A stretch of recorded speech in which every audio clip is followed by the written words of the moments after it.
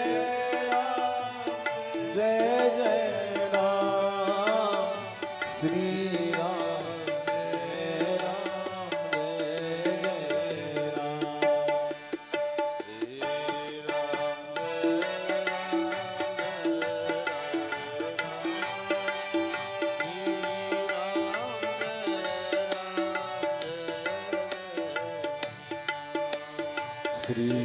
राम जय राम श्री राम जय श्री राम जय राम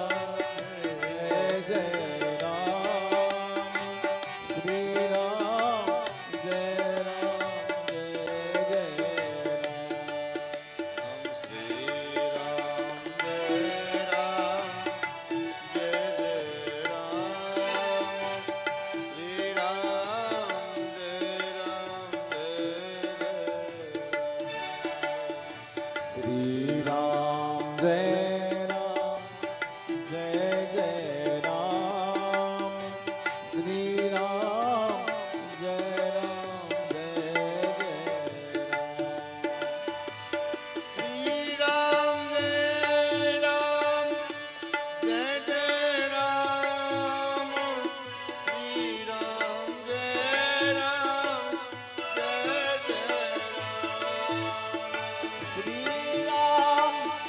जय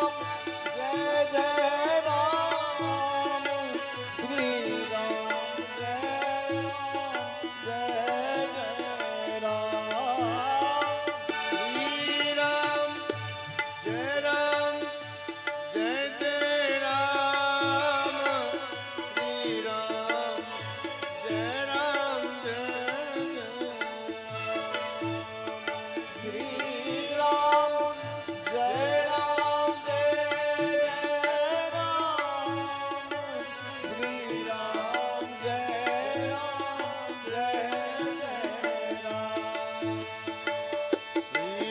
जय राम जय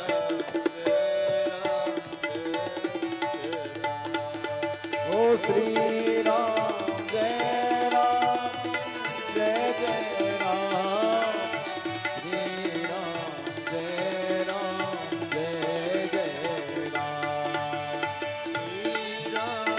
राम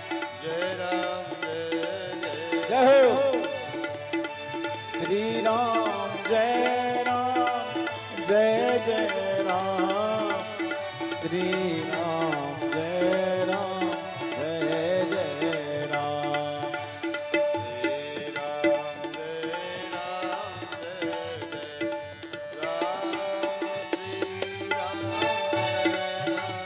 श्री श्री राम जय राम जय राम श्री राम जय राम श्री सीताराम राम महाराज की जय। श्री अयोध्यानाथ भगवान की जय। श्री कृष्णचंद्र भगवान की जय हो श्रीमद्भागवत महापुराण की जय हो सप्ताह ज्ञान महायज्ञ की जय हो श्री वेदव्यास भगवान की जय हो श्री सुखदेव भगवान की जय हो राजर्षि श्री परीक्षित जी महाराज की जय हो श्री सूत सौनकादर्शन की जय हो श्री भाष्यकार भगवान की जय हो पूज्यपाद श्री सद्गुरुदेव भगवान की जय हो सब संतन की जय हो सब भक्तन की जय हो श्रोता समाज की जय हो जय जय श्री राधे श्याम। अनंत कोट ब्रह्मांडाधिनायक भक्तवांछा कल्पतरु भक्तवत्सल शरणागत वत्सल सौशील्य वात्सल्य मार्दव आर्जवादी गुणों के सुंदर भगवान नंद नंदन श्याम सुंदर श्री कृष्णचंद्र जिनकी मंगलमयी कथा सुधा का हम सभी रसास्वादन समास्वादन समल लाभ प्राप्त कर पा रहे हैं।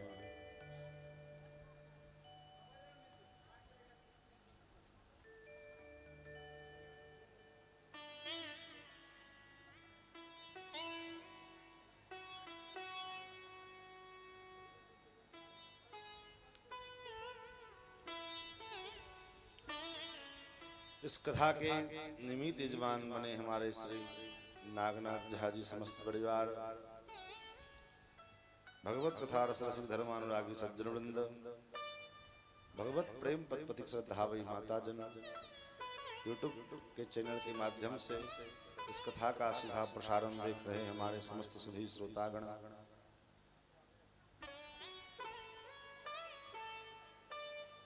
भगवान के मंगलमय कृपा जब जीवन में उद्घाटित होता है तो ऐसे परम सुअवसर जीवन में प्राप्त होते हैं। ऐसा संकल्प मन में आना ये जीव के पुरुषार्थ का परिणाम नहीं है। वेदों ने कहा कि हमारा मन कैसा हो, तो ऐसा संकल्प करने वाला हमारा मन है। ये नहीं कि हमारा कल्याण हो अब पड़ोसी उजड़ जाए, ऐसा नहीं। दुर्वाक्षत मंत्र उसके अंत में एक श्लोक है, मंत्रार्था सफला संतो पूर्णा संतु मनोरथा शत्रुणाम बुद्धिनाशोस्तु मित्राणाम उदयस्तव।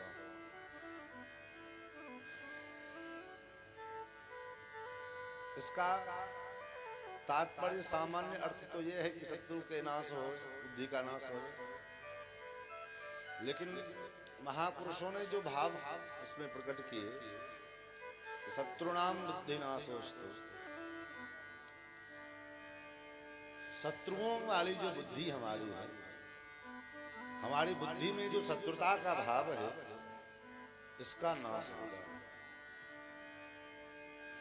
अन्य जीवों के प्रति हमारे मन में जो ईर्ष्या है, द्वेष है, छल है, कपट है, पाखंड है, इसका नाश हो, ऐसी मंगल कामना ही आशीर्वाद के रूप में दिया जाए। तो ऐसे संकल्प, जो संकल्प जिससे हमारा कल्याण हो सके और हमारे साथ साथ संपूर्ण जीव जगत का कल्याण होवे, क्योंकि सनातन धर्म का तो यही सिद्धांत है, सर्वे भवन्तु सुखिनः सर्वे सन्तु निरामयाः सर्वे भद्राणि पश्यन्तु माँ कश्चित् दुःख भाग भवेत्। सनातन का एक प्रकार से सिंबल है, प्रतीक, कोई जैसी कोई चीज का होता है प्रतीक चिन्ह, ऐसे ये सनातन धर्म का प्रतीक चिन्ह है कि हमारा भी कल्याण हो, सबका कल्याण हो। सर्वे भवन्तु सुखिनः, अकेले हम सुखी ना हो, हमारे साथ साथ संपूर्ण समाज, संपूर्ण जीव प्राणी समाज सुख का अनुभव करे। तो ऐसा संकल्प जो आज हमारे यजमान जी के मन में आया, ये संकल्प पहले क्यों नहीं आया? कारण बोले इसका कारण यही है, उत्तर यही है कि भगवान की कृपा आज इनके ऊपर पूर्ण रूप से हो, क्योंकि भगवत कृपा का परिणाम ही यही होता है। भगवत कृपा का परिणाम धन दौलत संपत्ति प्रतिष्ठा मान बड़ाई, ये भगवत कृपा का परिणाम नहीं है। तब बोले भगवत कृपा का परिणाम तो ये है कि हमारे जीवन में संतों का संग मिले, महत्पुरुषों का अनुसरण करने का, महत्पुरुषों का अनुगमन करने का अवसर प्राप्त हो, ये भगवत कृपा का सुपरिणाम। महाराज कल की कथा में हम लोगों ने भागवत जी के महात्म की चर्चा संक्षेप में श्रवण किया। आगे मूल कथा का आरंभ करते हुए परम व्यास जी महाराज वर्णन करते हुए कहते हैं कि इस ग्रंथ के आरंभ में मंगलाचरण के रूप में सत्य स्वरूप परमात्मा का ध्यान किया गया।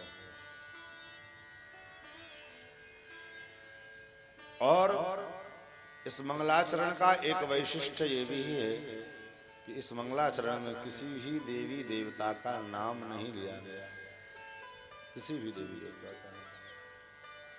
तब केवल सत्यम परम धीमहि कह करके भगवान को प्रणाम किया, स्मरण किया। इसका तात्पर्य क्या है? बोले इसका तात्पर्य यही है, जो परमात्मा जिनका हम ध्यान करते हैं वो कौन है? वे सत्य स्वरूप है। शास्त्रों ने उनको सत्य के रूप में प्रतिष्ठित किया है। सत्यम ज्ञान अनंतम ब्रह्म। ब्रह्म कैसा है? जो सत्य स्वरूप है और अनंत ज्ञान का सिंधु है, भंडार है। ये इस परमात्मा का स्वरूप का निरूपण किया गया।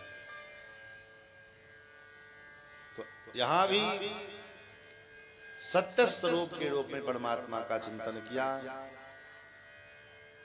जन्माद्यस्य यतोऽन्वयादितरतश्चार्थे स्वविघ्नेश्वरात् तेने ब्रह्महृदाय आदिकवये मुह्यन्ति यत्सूरयः तेजो वारिमृदां यथा विनिमयो यत्र त्रिसर्गो मृषा धाम्ना स्वेन सदा निरस्तकुहकं सत्यं परं धीमहि। सत्य स्वरूप परमात्मा का ध्यान किया। द्वितीय श्लोक में ज्यादा व्याख्या इसलिए हम नहीं कर पाएंगे क्योंकि कई कथाओं में इसकी व्याख्या हम कर चुके हैं, जिसका यूट्यूब पर में वीडियो पड़ा हुआ है। और प्रायः अभी लगातार कई कथाओं से प्रथम स्कंद की व्याख्या में ही रह जाते हैं, आगे की चर्चा संक्षेप करनी पड़ जाती है। इसलिए इस कथा में, क्योंकि लाइव के माध्यम से कथा दूर देशों में लोग श्रोता सुनते रहते हैं, तो अगले पिछली कथा में जो बातें हमने विस्तार पूर्वक कही है उन कथा को यहाँ संक्षेप करेंगे, और जो कथा पिछली कथा में न कह पाए उस कथा का विस्तार यहाँ करेंगे। तो आप कहेंगे महाराज तो हम ये कथा सुन कैसे पाएंगे? तो उसकी व्यवस्था कहना, कथा लाइव चलती है, यूट्यूब पे वीडियो पड़ी है, उसको आप सुन सकते हैं। महाराज द्वितीय श्लोक में भागवत के अनुबंध चतुष्टय का निरूपण किया गया है। धर्मः प्रोच्यते कैतवोत्र परमो निर्मत्सराणां सतां वेद्यं वास्तवमत्र वस्तु शिवदं तापत्रयोन्मूलनम् श्रीमद्भागवते महामुनिकृते किं वा परैरीश्वरः सद्यो हृदय अवरुध्यते कृतभिः शुश्रूषभिस्तक्षणात्। महाराज भगवान वेदव्यास जी कहते हैं कि इस कथा, इस ग्रंथ में मैंने परम धर्म का निरूपण किया है। अन्य धर्मों को दूर रखा है। कि परम धर्म क्या है? परम धर्म कहते किसको हैं? परम धर्म का मतलब है जहां केवल और केवल एक उद्देश्य होता है, एक ही लक्ष्य हो, इसी को परम धर्म कहा गया। क्या लक्ष्य होना चाहिए? जो लक्ष्य श्री लक्ष्मण जी का था, जो लक्ष्य श्री भरतलाल जी का है, जो लक्ष्य ब्रज की गोपियों का है। क्या लक्ष्य है इनका? बोले एकमात्र लक्ष्य है कि हमारे प्राणधन श्याम सुंदर श्री कृष्ण प्रसन्न रहे, बस। दूसरा और कोई लक्ष्य नहीं। हमारे श्री ठाकुर जी मात्र प्रसन्न रहें। हमारे जीवन के प्रत्येक कर्म का एकमात्र उद्देश्य होवे भगवत प्रसन्नता। हम जो कुछ भी करें वो भगवत प्रसन्नार्थ करें, संसार प्रसन्नार्थ नहीं। जो है लोगों के प्रसन्नार्थ नहीं, भगवत प्रसन्नार्थ। हमारे जीवन के प्रत्येक कर्मों का उद्देश्य भगवत प्रसन्नता होना चाहिए। हम ये हम भागवत क्यों सुन रहे हैं? बोले भगवत मुखोल्लास, भगवान के मुखोल्लास के। हम पूजा पाठ जप तप कर्मानुष्ठान क्यों करते हैं? बोले भगवान की प्रसन्नता के लिए। तो यही उद्देश्य, एकमात्र उद्देश्य, जो भगवान हमारे प्रसन्न रहे, बस इसी को कहा गया परम धर्म। जैसे लक्ष्मण जी ने कहा, भगवान ने लक्ष्मण जी से कहा कि लक्ष्मण, मैं वन में जा रहा हूँ, भरत शत्रुघ्न यहाँ पर में नहीं है, और जासु राज प्रिय प्रजा दुखारी, सो नृप अवश्य नरक अधिकारी। जिसके प्रजा राज्य में प्रजा दुखी रहती है, उसके उस राजा को निश्चित रूप से नरक में जाना पड़ता है। और पिता महाराज इस समय उस अवस्था में नहीं है कि प्रजा का पालन कर सकें, इसलिए तुम रह कर के पिता प्रजा का देख रेख करो और पिताजी की भी देख रेख करो। लेकिन लक्ष्मण जी ने कहा, प्रभु गुरु प्रीतो मात न जानहि काहू, गुरु प्रीतो मात न जानहि काहू, गुरु प्रीतो मात न जानहि काहू, गुरु प्रीतो मात न जानहि काहू, कहो स्वभाव नाथ सति भाऊ, कहूँ स्वभाव नाथ स्वभाव, मोरे सवाई एक तुम स्वामी, मोरे सवाई एक तुम स्वामी, मोरे सवाई एक तुम स्वामी, मोरे मोरे सवाई एक तुम स्वामी, दीन बंधु अंतर जामी, दीन बंधुर अंतर जामी, कहूँ स्वभाव नाथ सति भाऊ, कहूँ स्वभाव नाथ सतका। गुरु पित मात न जानहि काहू, न गुरु को जानता हूँ, न पिता को जानता हूँ, न माँ को जानता हूँ, न परिवार को जानता हूँ, मैं किसी को नहीं जानता। हे नाथ, तब तुम क्या किसको जानते हो? किसी को तो जानते होगे। लक्ष्मण जी ने कहा, प्रभु माता रामो मत पिता रामचंद्र,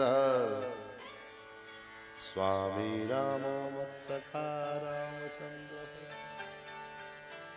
सर्वस्वं मे रामचंद्रो दयालु, नान्यं जाने नैव जाने न जाने, नान्यं जाने नैव जाने न जाने।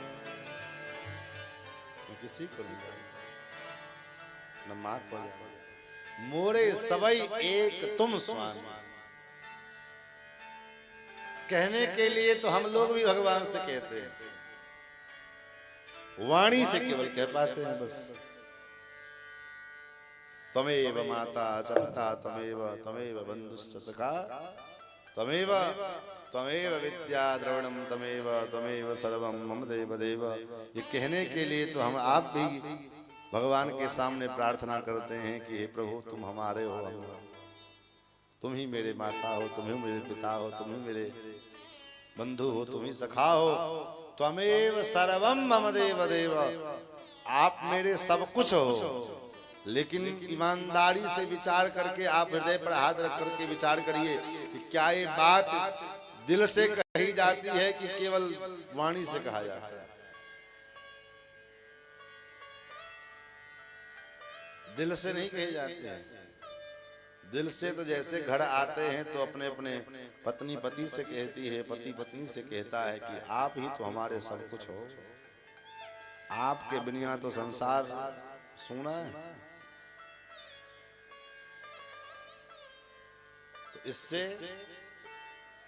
इससे काम चलने वाला नहीं। तवा हमस्मीति चयाच मान। भगवान ने श्रीमद् वाल्मीकि रामायण में बड़ा सुंदर भाव कहा, कोई जीव एक बार मेरे शरण में आकर के हृदय से ये तो कहे कि मैं आपका हूं।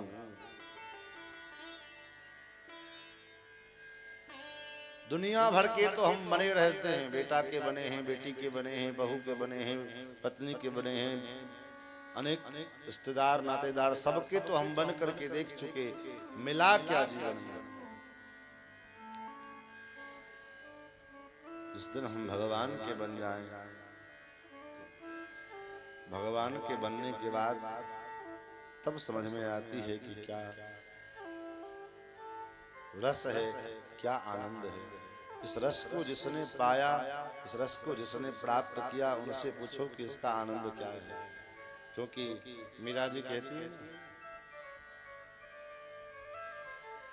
हीरे की पहचान किसको होती है? जौहरी को। महाराज, घायल किसी घायल व्यक्ति पे किसी के पैर में कांटे लगे हों तो उस कांटे लगने का दर्द कौन जान सकता है? जिसके लगे हों वो जानता है, और जिसके कभी लगे ना हो क्या जानेगा महाराज। जाके पग न पड़े फटे बीमारी, सो क्या जाने पीड़ पड़ाए। तो महाराज भगवान, ये भागवत कथा अभिमान पालने के लिए आज घर घर में लोग, हमने भागवत सुना, हम भी भागवत सुने। तुम्हारा सुनना किस काम का रहा? क्या ये अहंकार पालने के लिए कि तुमने भागवत सुनी? या हम ये जानते हैं, ये समझते हैं कि चलो ये भी एक जीवन का ड्यूटी है, इसको पूरा कर लेते, फर्ज है। जैसे बेटे का ब्याह कर लेना फर्ज है, बेटी का ब्याह कर लेना फर्ज है, माँ बाप का श्राद्ध करना ये फर्ज है। ऐसे समझते हैं कि भागवत सुनना भी एक कर्तव्य है, चलो करके छुट्टी कर ले। केवल ये कर्तव्य मान करके अगर आप भागवत सुन रहे हैं तो प्लीज मत सुनिए। नाहक में लाख 50,000 खर्चा होगा, क्या फायदा? वो पैसा किसी जगह पर मैं सूद पे लगा देंगे, चाहे किसी को व्यापार में लगा देंगे, किसी को काम में बेटे को दे देंगे तो काम आ जाएगा। अगर कर्तव्य मान करके आप भागवत सुनते हैं कि चलो केवल मेरा ड्यूटी है, जीवन का एक काम है, को निपटा ले हो, तो बिल्कुल मत सुनिए कथा। कथा तो हम इसलिए समझे कि कथा हमारा जीवन हो। जैसे भोजन हमारा जीवन है, भोजन के बिना हम नहीं रह सकते। पानी हमारा जीवन है, पानी के बिना नहीं रह सकते। श्वास हमारा जीवन है, श्वास के बिना नहीं रह सकते। उसी प्रकार से कथा भी हमारा जीवन बन जाए। कथा मात्रैक जीवनम। जिस दिन कथा हमारे जीवन का अंग बन जाएगा। व्यास पीठ पर में विराज बैठे हैं अभी, और ये पीठ कोई साधारण पीठ नहीं है। और 10 साल से हमारे साथ, हमारे सहयोग में रहने वाले भी, हमारे जब कथा का आरंभ शुभारंभ लगभग किया हमने, तब से हमको अपना सहयोग देने वाले ये दोनों लोग विराजमान हैं, हमारे भूपेश जी और लक्ष्मण जी, दोनों लोग। और कभी भी हमने भागवत जी को पेशा नहीं माना। ये हमारी पेशा है, इससे हमारा अर्थोपार्जन। 2-4 अगर महीना अगर कथा न होवे तो ऐसा लगता है कि जैसे बीमार पड़ गए। और कथा चलती रहती है, तुम्हारा ताजगी बनी रहती है। अभी लगातार 1.5 महीने से यही सिलसिला चल रहा है। एक जगह उठते हैं, दूसरी जगह बैठते हैं, एक जगह उठते हैं, दूसरी जगह बैठते हैं। लेकिन भगवान की कृपा कोई दिक्कत नहीं चल रही। क्यों? क्योंकि हमने भगवान से बार बार हम यही प्रार्थना करते हैं कि हे ठाकुर, जब तक शरीर में प्राण रहे तब तक आपके गुणानुवादों का गान करते हुए हमारा जीवन बीत जाए, यही जीवन की इच्छा है और कोई इच्छा नहीं। बाकी तो आपकी कृपा से सब प्राप्त। देखो जैसे कोई किसान खेती करता है, गेहूं खेती किया आपने, अभी गेहूं का सीजन कटा है, तो गेहूं की खेती करने वाला किसान गेहूं खेत में बोता है, किस लिए बोता है? बोले इसलिए खेती नहीं करता कि उसको गेहूं मिले चाहे ना मिले, भूसा मिलना चाहिए। गेहूं अगर साफ का भी ना भी होवे तो चलेगा, भूसा मिलना चाहिए। कोई ऐसा सोच के करता है क्या? उसके खेती करने का मूल उद्देश्य होता है गेहूं। इतना गेहूं बो रहे हैं, इतना खाद, इतना पानी ये कर रहे हैं, इसके बाद इतना गेहूं हमको मिलेगा। लेकिन गेहूं के साथ साथ उसको क्या मिलता है? भूसा भी मिलता है।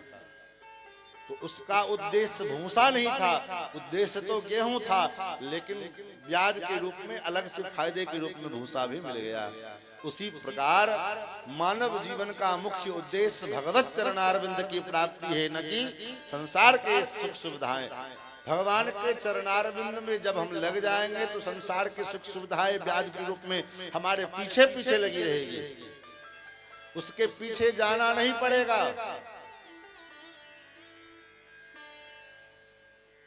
भगवान के चरणारविंद का आश्रय अगर हमने प्राप्त कर लिया, भगवान के चरणों को कस के अगर हमने पकड़ लिया, तो संसार की सुख सुविधाएं आपको उसके पीछे नहीं जाना पड़ेगा, बल्कि संसार की सारी सुख सुविधाएं आपके पीछे पीछे चलेगी। समाज में लोग, बहुत से लोग कहते महाराज आजकल क्या है, पैसा तो बाबा लोगों के पास में है। बोले क्यों नहीं रहेगा बाबाओं के पास पैसा? हमारे पूज्य गुरुदेव भगवान ने एक बार ऐसे हंसी मजाक में कहा कि जब नारायण हमारे साथ में है तो लक्ष्मी कहाँ जाएंगे? संसार के लोग लक्ष्मी के पीछे भागते हैं, और वो लक्ष्मी जी जब अकेले लक्ष्मी जी आती हैं तो परिणाम क्या होता है? लक्ष्मी जी का सवारी क्या है? उल्लू। लक्ष्मी जी का सवारी वाहन क्या है? उल्लू है। अकेली लक्ष्मी जी जब आती है तो उल्लू पर आरूढ़ होकर के आती है और लोगों को उल्लू बना के चली जाती है। और जब नारायण के साथ लक्ष्मी आती हैं तो नारायण के चरण में लक्ष्मी जी का निवास है, जहां नारायण रहेंगे झक मार करके लक्ष्मी जी को वहां रहना पड़ेगा। तो महात्माओं ने, महापुरुषों ने लक्ष्मी जी के पीछे अपना बुद्धि नहीं लगाया, नारायण को महात्माओं ने पकड़ा। और जहां नारायण आएंगे तो स्वाभाविक है लक्ष्मी जी को आना ही पड़ेगा। इसलिए माए बाप संसार के इस आधुनिकता से बाहर निकल के तो देखिए, इसका जो सुख मिलेगा वो सुख कहीं नहीं मिलेगा। इसलिए तो संत बाबा कबीर बाबा ने कहा, जो सुख पाया राम भजन में, सो सुख नाही अमीरी में। मन लागो लागो लागो, मन लागो मेरो यार फकीरी में। मन लागो मेरो यार फकीरी में, मन लागो मेरो यार फकीरी में। मन लागो मेरो यार फकीरी में। मन लागो लागो लागो, मन लागो लागो लागो, मन लागो लागो लागो, मन लागो लागो लागो, मन लागो मेरो यार फकीरे में। मन लागो मेरो यार फकीरी में। जो सुख पायो राम भजन में, जो सुख पायो राम भजन में, जो सुख पायो राम भजन में, जो सुख पायो राम भजन में, सो सुख नाही अमीरी में। ओ सो सुख नाही अमीरी में। मन लागो मेरो यार फकीरी में मन लागो मेरो यार फकीरी में मन लागो मेरो यार भला बुरा सब का सुन लीजिए भला बुरा सब का सुन लीजिए भला बुरा सब का सुन लीजिए भला बुरा सबका सुन लीजिए कर गुजरान गरीबी में हो कर गुजरान गरीबी में मन लागो मेरो यार फकीरी में मन लागो मेरो यार फकीरी में मन लागो मेरो यार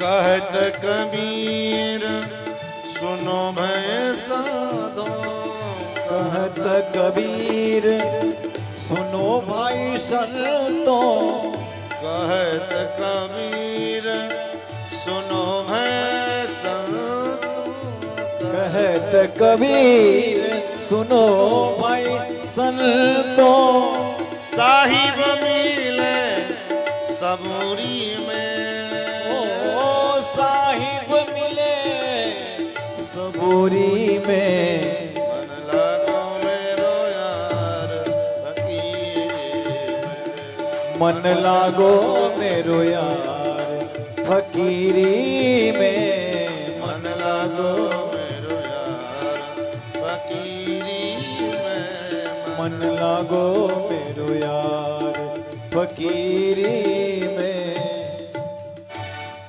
जो सुख पाया राम भजन में सो सुख ना ही अमीरी।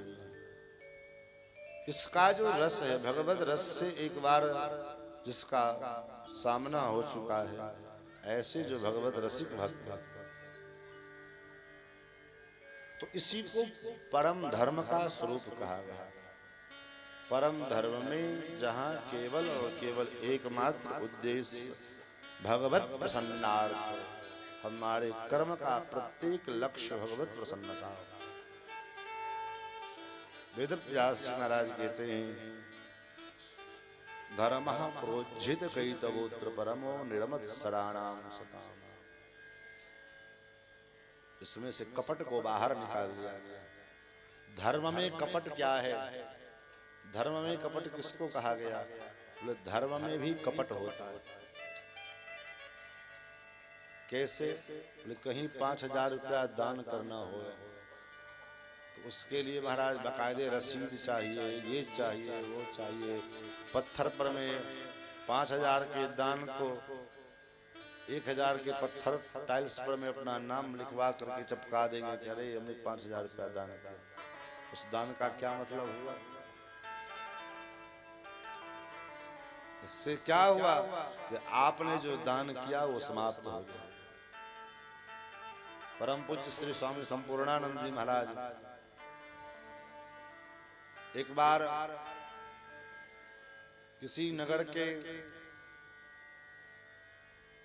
एक सभा में गए और उस सभा में वो सभा किस चीज की थी? एक सेठ ने 5 लाख रुपए का नल जल पेयजल के लिए टंकी पूरे नगर परिषद में उस नगर में लगवाया। उस जमाने में 5 लाख रुपए लगे और नगर पालिका के द्वारा उस नगर के जो पालिका उस नगर पालिका के द्वारा उसका स्वागत समारोह किया गया जिसमें उसको सम्मानित किया जाना था। और वो सम्मान सभा में स्वामी श्री संपूर्णानंद जी महाराज मुख्य अतिथि के रूप में विराजमान थे। वहां पर में जब स्वामी जी पधारे तो स्वामी जी ने सेठ के कान में कहा, सोच लो सेठ, 5 लाख रुपए का दान तुम्हारा 5 रुपए में जा रहा है। सेठ ने कहा, स्वामी जी समझे नहीं। बोले, तुमने जो 5 लाख रुपया दान किया, उस 5 लाख रुपए का दान को ये 5 रुपए की माला और चादर के द्वारा तुमको सम्मान किया जाएगा। लोग ताली बजा देंगे, तुम्हारा इनाम का जो है एक बार जय घोष कर दिया जाएगा। बस तुम्हारे वो 5 लाख रुपए का दान समाप्त हो गया, क्योंकि तुमने 5 लाख दान किया, उसके बदले में तुमको सम्मान मिला, हो गया। तो अब सौदा सस्ता है कि महंगा है, इस तुम खुद व्यापारी हो, सेठ हो, अवलोकन करो। उस सेठ ने तुरंत उस मंच से उतर गया। लोगों ने पूछा, क्या हुआ? बोले, मुझे स्वागत की आवश्यकता नहीं है, आप ऐसे ही कुछ बोल करके सभा को निपटा दो। तो कहने का भाव कि धर्म में कपट, बोले यही कपट है। बहुत से लोगों का अभ्यास होता है, धर्म भी करते हैं तो किस लिए? बोले, हम धर्मात्मा हैं, ये लोग जाने। लोग को जनाने की हमें क्या आवश्यकता है कि हम धर्मात्मा हैं? हम अपने धर्म का पालन कर रहे हैं, बस। ठाकुर जी समझे, ठाकुर जी जानते हैं, सब जानते हैं। लेकिन मन में जो ये भाव है कि हम धर्मात्मा हैं, ये लोग मुझे जाने, यही भाव, इसी को धर्म में कपट कहा है। इसको वेद व्यास जी कहते, मैंने बाहर निकाल दिया। फिर तो तीसरे श्लोक में भागवत जी की महिमा का निरूपण किया। निगम कल्पतरोर गलितम फलम सुखमखाद अमृत द्रव संयुतम पिबत भागवतम रसमालयम मुहुरहो रसिकाः भुवि भावुकाः। निगम कल्प, ये वेद जो है, ये भागवत जो है, क्या है? बोले, वेद रूपी कल्प वृक्ष का पका हुआ फल है श्रीमद् भागवत। वेद किसको कहते हैं? निगम किसको कहते हैं? नितराम गमयति बोधयति जह स निगमो वेदः। जो समाज को, मानवता को निरंतर ज्ञान प्रदान करने वाला हो, निरंतर कुछ न कुछ ज्ञान प्रदान करता रहे, उसी को वेद कहा गया, उसी को निगम कहा गया। और ये निगम रूपी कल्प वृक्ष का पका हुआ फल ये श्रीमद् भागवत है। इस भागवत को हम क्या करें? महर्षि वेदव्यास जी कहते हैं, पीबत भागवतम रसमालय। इस भागवत रस को सुनो नहीं, सुनने की बात नहीं कहा गया, तब बोले पीने की बात कही गई। इस रस को पियो, पीबत भागवत। पीने के लिए क्यों कहा गया? कारण, बोले कारण ये है पीने के लिए इसलिए कहा गया है कि भगवान मानो वेदव्यास जी कहना चाहते हैं, सुनते समय आप बोल सकते हो, देखते समय आप बोल सकते हो, खाते समय आप बोल सकते हो, चलते हुए आप बोल सकते हो, लेकिन कोई पानी पी रहा हो उस समय कोई कहे कि बोलो, तो पीते हुए कोई बोल नहीं सकता है। पीना ही एकमात्र ऐसी क्रिया है जिस क्रिया के सब काल में बोला नहीं जा सकता है। इसलिए महर्षि वेदव्यास जी कहते हैं, पीवत भागवत, पियो इसको, पीते जाओ, पीते जाओ। कब तक पिए महाराज? 1 बार, 2 बार, 3 बार, 4 बार, 8 बार, 10 बार, कितनी बार पिए इसको? बोले पीवत भागवतम रसमालयम, रसमालयम। तब तक पियो जब तक कि पीते पीते स्वयं रस का आलय न हो जाओ, तब तक पीते जाओ।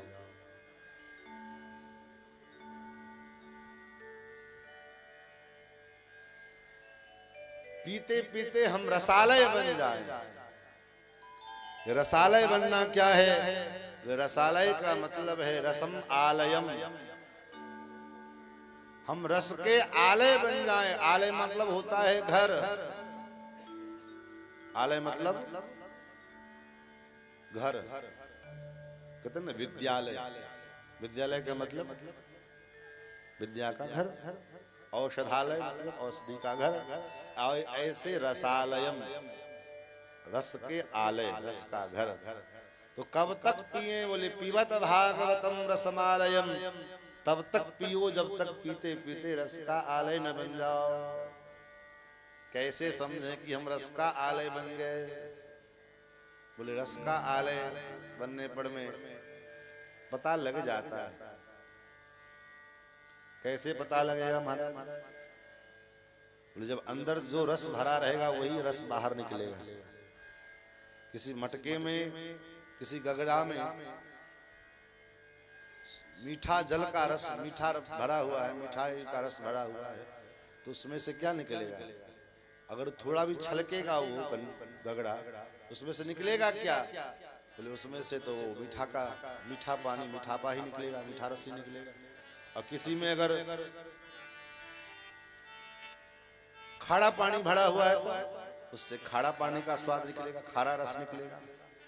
उसी प्रकार जब हमारे भीतर में भी भगवत रस भर जाएगा, हम पीते पीते भगवत रस के आलय बन जाएंगे, तो हमारे भी भीतर से केवल और केवल वही भगवत रस निकलेगा बाहर।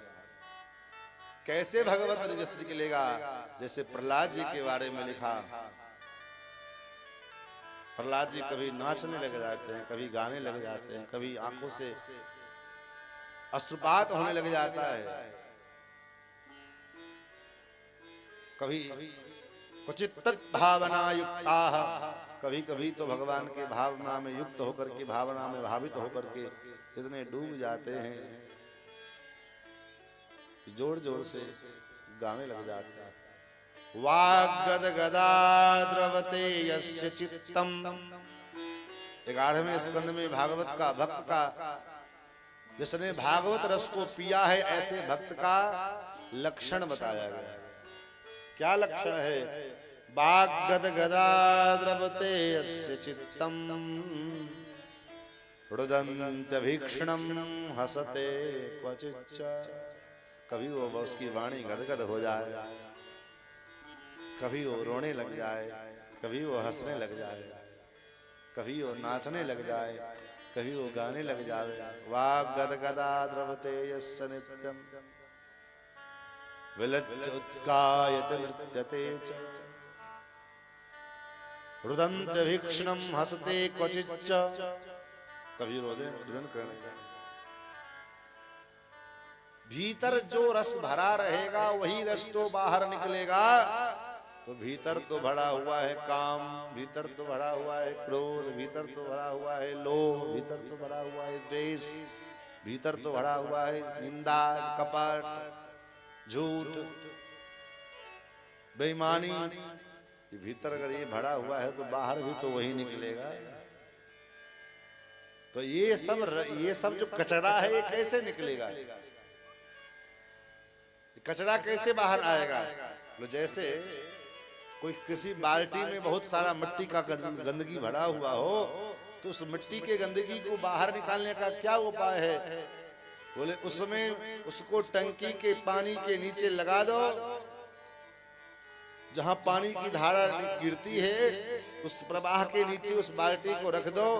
धीरे धीरे पानी जब उसमें गिरेगा तो धारा में आकर के, वो धारा के प्रवाह में आकर के, और वो ऊपर धीरे धीरे आना शुरू होगा। जब पानी की धारा नीचे गिरेगी तो ऊपर आएगा, और कुछ देर उसको पानी के धारा के सामने रख दीजिए, तो धीरे धीरे धीरे जितना अंदर का कचरा है सब बाहर निकलना आरंभ हो जाएगा, और धीरे धीरे सारा कचरा बाहर निकल जाएगा। उसी प्रकार से अगर हमारे अपने भीतर के कचरे को निकालना है, हमारे हृदय के अंदर के कूड़ा करकट को बाहर निकालना है, उस कूड़ा करकट को बाहर निकालने का क्या उपाय है? उस कूड़ा करकट को बाहर निकालने का एकमात्र यही उपाय है। क्या? कथा के प्रवाह में अपने हृदय को रख दो, अपने आप को रख दो। कथा के प्रवाह में जब हम पढ़ेंगे तो कथा के प्रवाह में हमारे भीतर का सारा कचरा, सारा जो कूड़ा कबाड़ा है, ये धीरे धीरे धीरे धीरे बाहर निकल आएगा। इसलिए भागवत के महात्मा ही श्री सूत जी ने कहा कि मन को पवित्र बनाने का, मन को निर्मल बनाने का इससे बढ़कर के दूसरा कोई साधन नहीं है। एतस्मात् अपरम किंचन मनः शुद्ध्यै न विद्यते। इससे श्रेष्ठ मन को निर्मल बनाने वाला और दूसरा कोई साधन नहीं। तन को धोया बहुत, मन को धोया नहीं। तन को तो खूब रगड़ रगड़ के धोया। शरीर में अनेक प्रकार के तेल फुलेल, तेल चमेली योग के साबुन चाहे लगाओ सेंट, जगत में कोई न परमानेंट। अनेक प्रकार के महाराज आजकल एडवर्टाइज चलता रहता है। अनेक प्रकार के जो है प्रोडक्ट कंपनी लॉन्च करता रहता है। ये साबुन लगाओ तो इससे ये होगा, ये क्रीम लगाओ, ये फेस वॉश लगाओ, ये लगाओ, ऐसा लगाओ। आज हमारे गोपी बाबू कह रहे थे क्रीम लगाने की आप लोग को क्या जरूरत है, हमारे किसी गायक को। सही बात। सब विधि कुशल कुवेश बनाए। साधु लोग क्या करते हैं, अपने आप को बिल्कुल कुवेश बना करके रखते। क्यों? लोगों की दृष्टि में ज्यादा सुंदर बनने चाम की सुंदरता संसार को प्रिय होती है। और चाम की सुंदरता लेकर के क्या किया गया? चाम की सुंदरता से हमारा क्या कल्याण होने वाला है? चाम को कितना भी सुंदर बना लो, धीरे धीरे एक समय आएगा जो ये बाल सफेद हो जाएंगे, दांत निकल जाएंगे, गालों में गड्ढा बन जाएगा, दांत पूरे बाहर निकल जाएंगे, आंख से दिखना कम हो जाएगा, कानों से सुनाई देना कम पड़ जाएगा, शरीर में झुर्रियां पड़ जाएंगी। लेकिन अगर मन मजबूत है, मन अगर साफ है, मन अगर निर्मल हो गया, तो चाहे हम तन गंदा भी रहेगा तो भगवान को तन की सुंदरता नहीं, भगवान को तो मन की सुंदरता चाहिए। और आज का प्राणी हमारा तन कैसे निर्मल बनेगा, इस पर किसी का विचार नहीं होता। केवल हमारा मन कैसे निर्मल होगा, मन कैसे निर्मल होगा, इस पर कोई विचार नहीं जाता। केवल तर्क की निर्मलता पर हम दिमाग लगाए होते हैं। लेकिन मन की निर्मलता आवश्यकता है, क्योंकि भगवान को तन की निर्मलता से कोई लेना देना नहीं। भगवान को तो मन की निर्मलता चाहिए। निर्मल मन जन सो मोहि पावा, निर्मल मन जन सो मोहि पावा, निर्मल मन जन सो मोहि पावा, निर्मल मन जन सो मोहि पावा। मोहि कपट छल छिद्र न भावा, मोहि कपट छल छिद्र न भावा, मोहि कपट छल छिद्र न भावा, मोहि कपट छल छिद्र न भावा, निर्मल मन जन सो मोहि पावा, निर्मल मन जन सो मोहि पावा। निर्मल मन जन सो मोहि पावा। भगवान को निर्मल मन वाला व्यक्ति पवित्र है। भगवान को निर्मल कपड़ा वाला व्यक्ति पसंद नहीं है। भगवान को निर्मल शरीर वाला व्यक्ति पसंद नहीं है। तब निर्मल मन, शरीर निर्मल हो अच्छी बात है, कपड़े निर्मल हो भी अच्छी बात है, रहना चाहिए, लेकिन प्रधानता है मन की निर्मलता की। और मन को निर्मल बनाने वाला इससे श्रेष्ठ कोई दूसरा साधन नहीं है। और मन मन किसको कहा? मन क्या है? वो मन नहीं है जो मन अभी तक संसार में लगा हुआ है। तब सवै मनः कृष्ण पदारविंदयो, सवै मनः, मन उसी को कहा गया जो जिसका मन श्री कृष्ण पादारविंद का अनुरागी है, वही मन है। जीव किसको कहा? भागवत में सब वर्णन। जीव किसको कहा? जीव मतलब जो जिंदा है।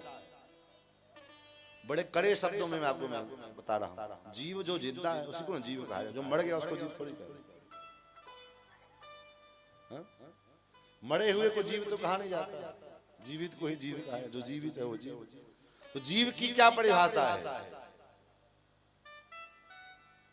जीव की ये परिभाषा नहीं है कि उसके पास खूब बड़ा बड़ा गाड़ी हो, बंगला हो, मोटर हो। जीवस्य तत्व जिज्ञासा। जीव उसी को कहा जाए जो तत्व जिज्ञासु, तत्व की जिज्ञासा करने वाले। तत्व क्या है? आगे भी दूसरे अध्याय में आएगा। तत्व क्या है? तत्वमसि, परमात्मा ब्रह्म जो सर्वत्र व्याप्त है, कण कण में व्याप्त है। ऐसे जो परमात्मा वो ब्रह्म, उसी को अलग अलग रूपों में शास्त्रों ने परिभाषित किया है, महापुरुषों ने परिभाषित किया है। क्या बोले? ब्रह्मेति परमात्मेति भगवान इति शब्दते। कोई उनको ब्रह्म मानता है, कोई उनको परमात्मा मानता है, कोई उनको भगवान मानता है, लेकिन वो तत्वतः वो परमात्मा एक है। इसलिए हे जीवों, उनके गुणानुवादों को गाओ, उनको गुणानुवादों को सुनो, तभी तुम जीवित हो। अन्यथा जीवत छवो निगत सदपाप कर्म, अन्यथा आप जीते जी मरे हुए हो। भागवत पढ़ने में हो सकता है संस्कृत में है तो क्लिष्ट लगता होगा, कोई बात नहीं। रामचरितमानस तो आप सब कोई पढ़ पाते हैं, पढ़ते हैं। अयोध्या कांड में 14 प्रकार के शवों का निरूपण किया गया है। जीवत सब सम 14 प्राणी, उसको पढ़ ले। किसको किसको सबके मुर्दे की कुटी में रखा गया। कैसा कैसा जीव मुर्दा है,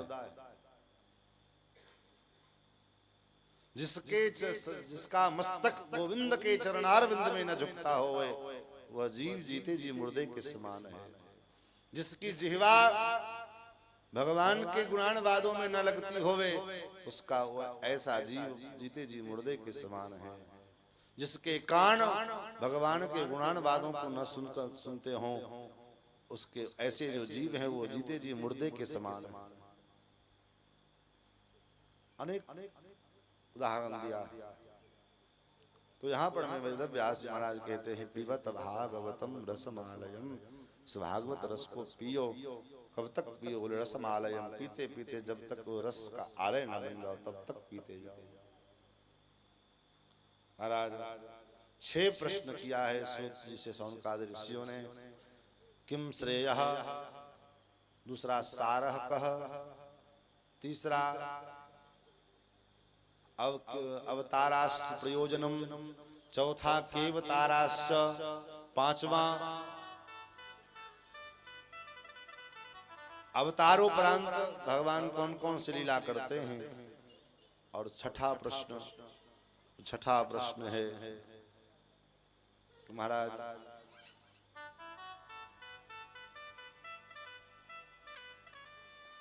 जब भगवान नंदनंदन श्याम सुंदर श्री कृष्णचंद्र अपने निज धराधाम को छोड़ करके अपनी लीला को पूर्ण करके चले जाते हैं, तो स्वाम काष्ठाम अधनोपेते धर्म कम शरणम रतः, ये धर्म किसकी शरण में जाता है?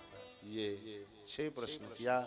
इन्हीं 6 प्रश्नों के उत्तर में श्री वेदव्यास जी महाराज ने संपूर्ण भागवत का निरूपण किया है। और श्री सूत जी महाराज इस प्रश्नों का उत्तर देते हैं। महाराज पहला प्रश्न था किम श्रेय, मानव मात्र का परम कर्तव्य क्या है, परम श्रेय क्या है। तो महाराज मानव मात्र का परम कर्तव्य क्या है, ये पहला प्रश्न। उसका उत्तर सवै पुंसाम परो धर्मो यतो भक्तिरधोक्षजे अहैतुक्य प्रतिहता आत्मा संप्रसीदति। मानव मात्र का परम कर्तव्य है, मानव देहधारी जितने भी हैं उनका ये परम कर्तव्य बनता है कि वो भगवान के चरणारविंद की अहेतु की भक्ति करें। अहेतु की भक्ति का मतलब बोले बिना किसी हेतु के भगवान के चरणों की प्रीति। इसलिए नहीं कि भगवान हमारी ये मनोकामना पूर्ण कर दिए इसलिए हम भगवान की पूजा कर रहे हैं, इसलिए भी नहीं कि भगवान सब काम को संपूर्ण करने वाले हैं तो चलो हम भी उनके शरण में जाते हैं। ठीक है, अच्छी बात है, किसी कारण से भगवान से जुड़े, ये न केन प्रकारेण मनः कृष्णे निवेशयेत्। लेकिन मूल भूत बात है कि हमारा ये परम कर्तव्य है कि हम भगवान के चरणारविंद की भक्ति करें, प्रीति प्राप्त करें। ये हमारा परम कर्तव्य है। ऐसा विचार करके, ऐसा मान करके हम भगवान की भक्ति करें, ये मानव मात्र का परम कर्तव्य है। उसके बाद अगर सारह कहा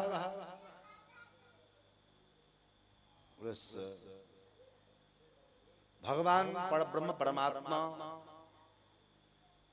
श्रीमन नारायण जो इस संपूर्ण जगत के परम तत्व हैं, परम सार हैं, उन्हीं के द्वारा इस सृष्टि का संचालन, उत्पत्ति, पालन, संहार भगवान अपने व्यूह के माध्यम से प्रद्युम्न अनिरुद्ध संकर्षण भगवान और वासुदेव भगवान के जो व्यूह हैं, यही व्यूह के रूप में भगवान उन्हीं को ब्रह्मा और विष्णु और महेश के रूप में भी स्मृतियों में जो है माना गया।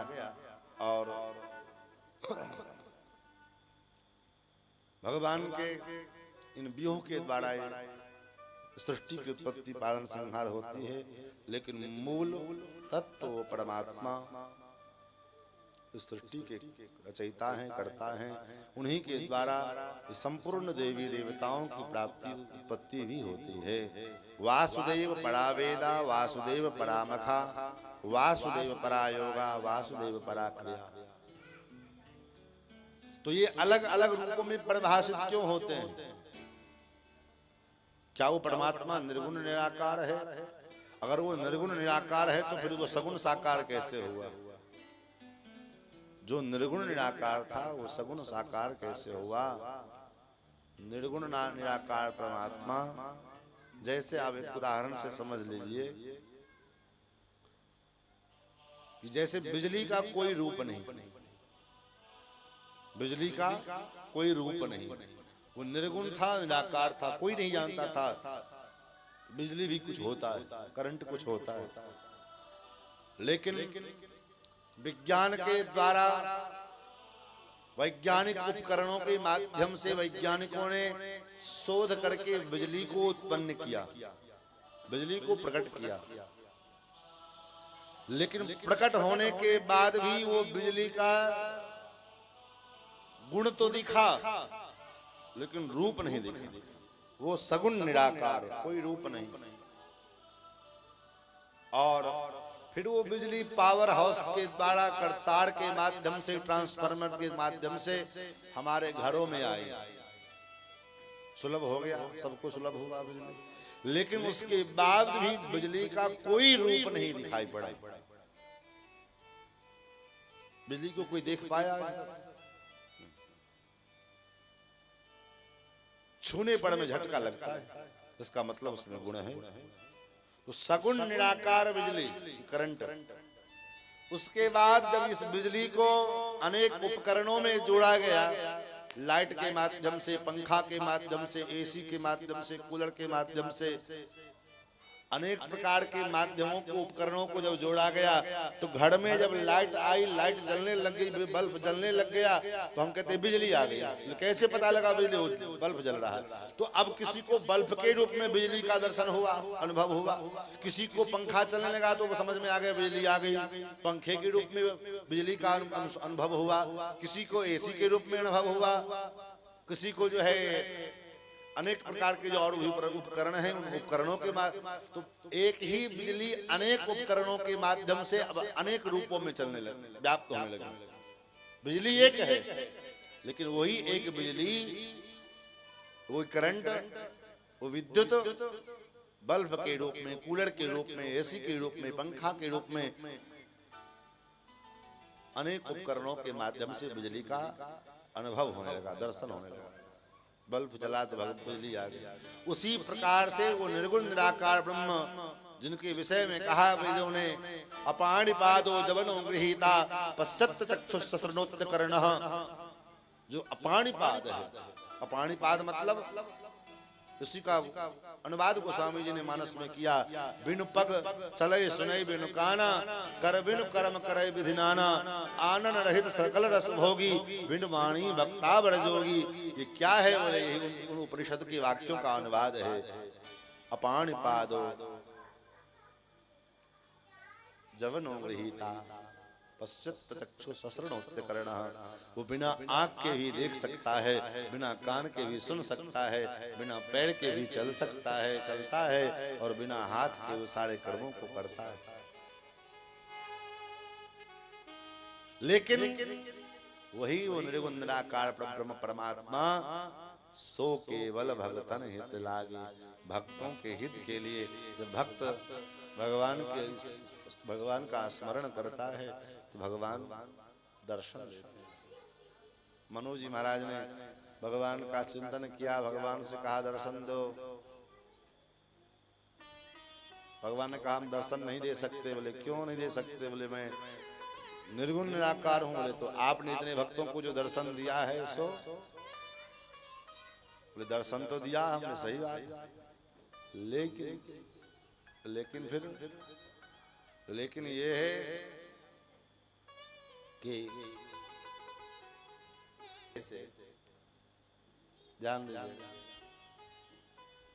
जैसे मंदिर में जो मूर्ति रखी है उस मूर्ति को बनाने वाला कौन है?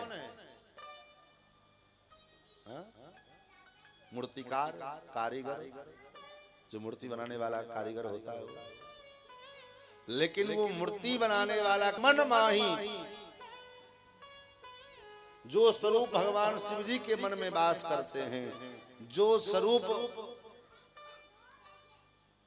जिस स्वरूप का श्री भुषुंडी जी महाराज अनुसंधान करते हैं, चिंतन करते हैं, ऐसे जो भगवान हैं वो भगवान मुझे आकर के दर्शन दें। महाराज तो परमात्मा परम तत्व तो भगवान श्रीमन नारायण उन्हीं के सारे रूप हैं। यद्यत विभूति मत सत्सम श्री मधुर्जित में बाबा, गीता में भगवान ने कहा जहाँ कहीं कुछ विभूति विशेष दिखाई पड़ रही है उसको मेरा ही स्वरूप समझना चाहिए। महाराज तो भगवान के कितने अवतार हैं? बोले अवतार तो असंख्य हैं, लेकिन मुख्य रूप से भगवान के 24 अवतार हैं और उन 24 अवतार के क्रम का वर्णन सुनाया। उसके बाद कहा अब क्रम में आपको कथा के बीच में जब अवतार होता जाएगा तो मैं आपको बताता जाऊंगा। उसके बाद प्रश्न किया कि वेद व्यास जी ने भागवत की रचना कैसे किया, कब किया, कस्मिन युगे प्रवृत्तेयम स्थाने वाक्येन हेतु, और उन्होंने सुखदेव जी को कथा क्यों सुनाई, कैसे सुनाई। श्री सूत जी महाराज कहते हैं, ये सौनक जी कहते हैं महाराज वो सुखदेव जी के विषय में तो मैंने सुना है कि इतने मतलब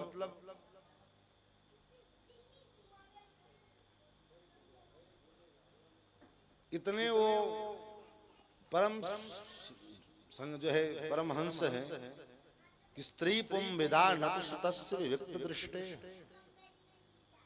एक बार जब सुखदेव जी जा रहे थे जन्म लेने के बाद पश्चात संन्यास पर्यंत होकर के, तो पीछे पीछे वेद व्यास जी आ रहे थे। 16 वर्षीय अवस्था श्री सुखदेव जी महाराज का है। और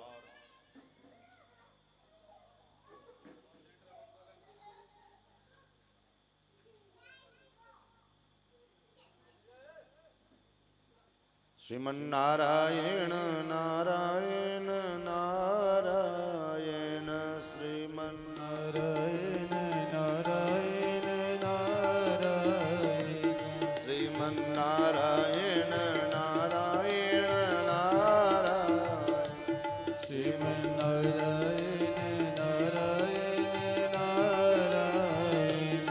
श्री युवान है। और वो जब गुजर रहे थे तो पास में एक नदी में कुछ युवतियां स्नान कर रही थी अर्धनग्न अवस्था में। तो महाराज सुखदेव जी रास्ते से गुजर गए और वो लोग स्नान करती रही। लेकिन जब वही पीछे से वेद व्यास जी आ रहे थे तो वो स्त्रियां, वो युवतियां जल्दी जल्दी संकोच के कारण कपड़े पहनने लगी। तो वेद व्यास जी ने कहा, अभी अभी मेरा 16 वर्ष का 16 वर्षीय पुत्र इस रास्ते से गुजरा, तब तो तुमने जो है कपड़े नहीं पहने, तुम तो ऐसे नहाते हो। और मैं तुम्हारे दादा परदादा की उम्र का बूढ़ा आदमी, और मेरे जाने पर में तुम वस्त्र पहन रही हो। तो उन देवियों ने कहा, महाराज मैं इसलिए वस्त्र पहन रही हूं क्योंकि आपको पता है कि स्त्री क्या होती है, पुरुष क्या होता है, स्त्री पुरुष के भेद प्रभेद क्या होता है।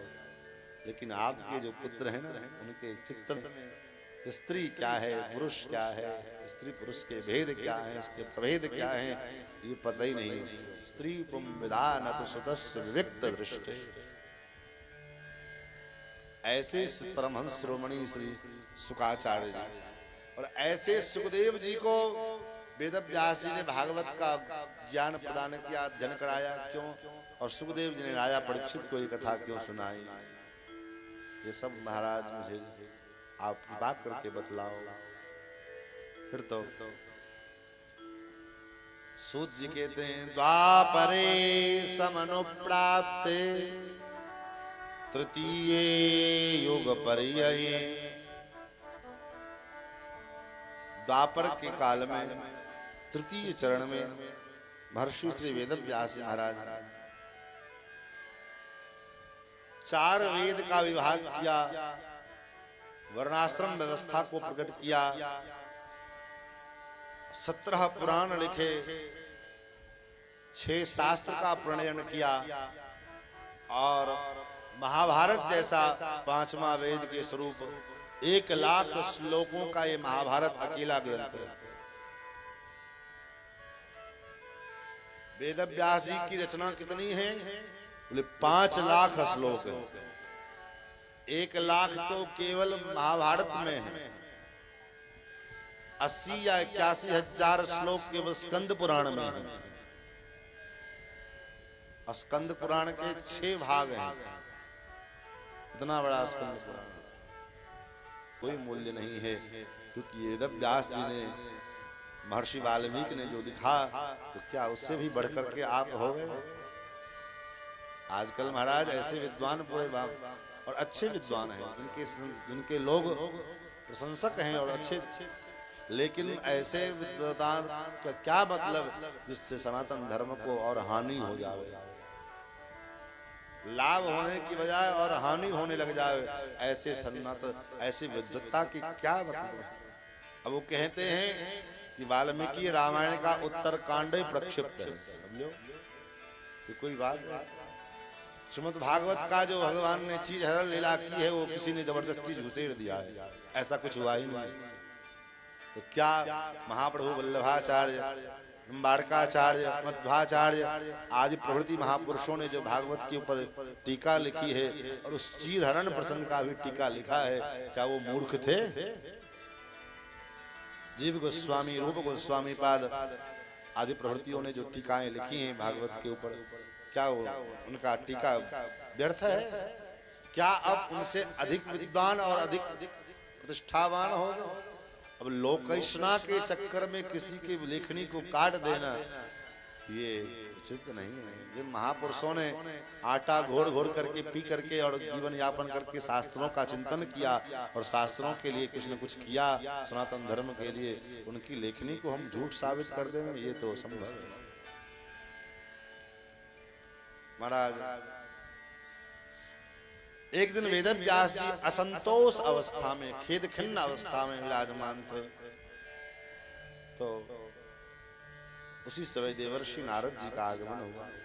नारद जी को आते हुए देखा, नारद जी को उठ के प्रणाम किया, हे देवर्षि, आज इस प्रकार मुझ पर कृपा हो, कैसे आपका आगमन हुआ?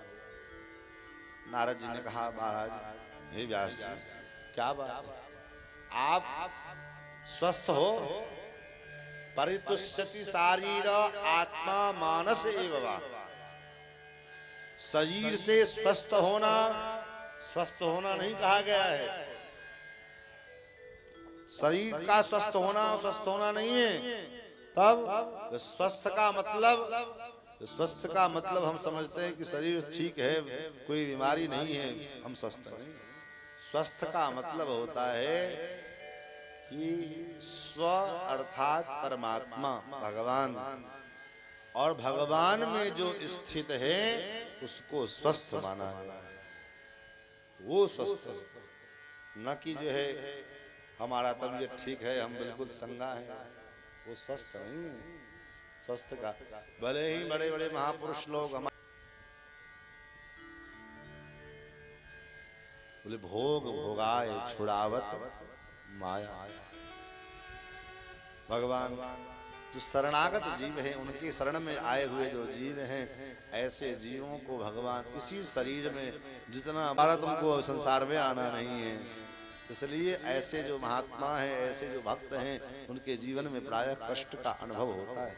लेकिन बाह्य जगत में कष्ट का अनुभव होता है, संसार के लोगों को लगता है कि इनको कष्ट हो रहा है, लेकिन उनको पूछो तो कहते हैं कष्ट नहीं। क्या कष्ट क्या? अपने मिथिलांचल के परम उद्भट और परम वीतराग तपोनिष्ठ संत परम श्रद्धेय श्री रमाकांत दास जी महाराज त्यागी बाबा, अंतिम अवस्था में उनको मुख में कैंसर हो गया। लोग कहें कि डॉक्टर के पास ले चले, उन्होंने कहा डॉक्टर के पास जाके क्या होगा?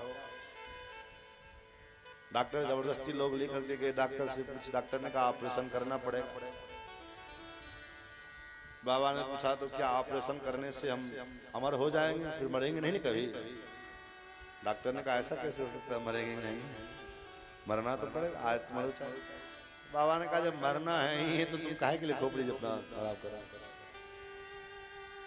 बाबा कीड़े लगे हैं, वे लगा रहेंगे,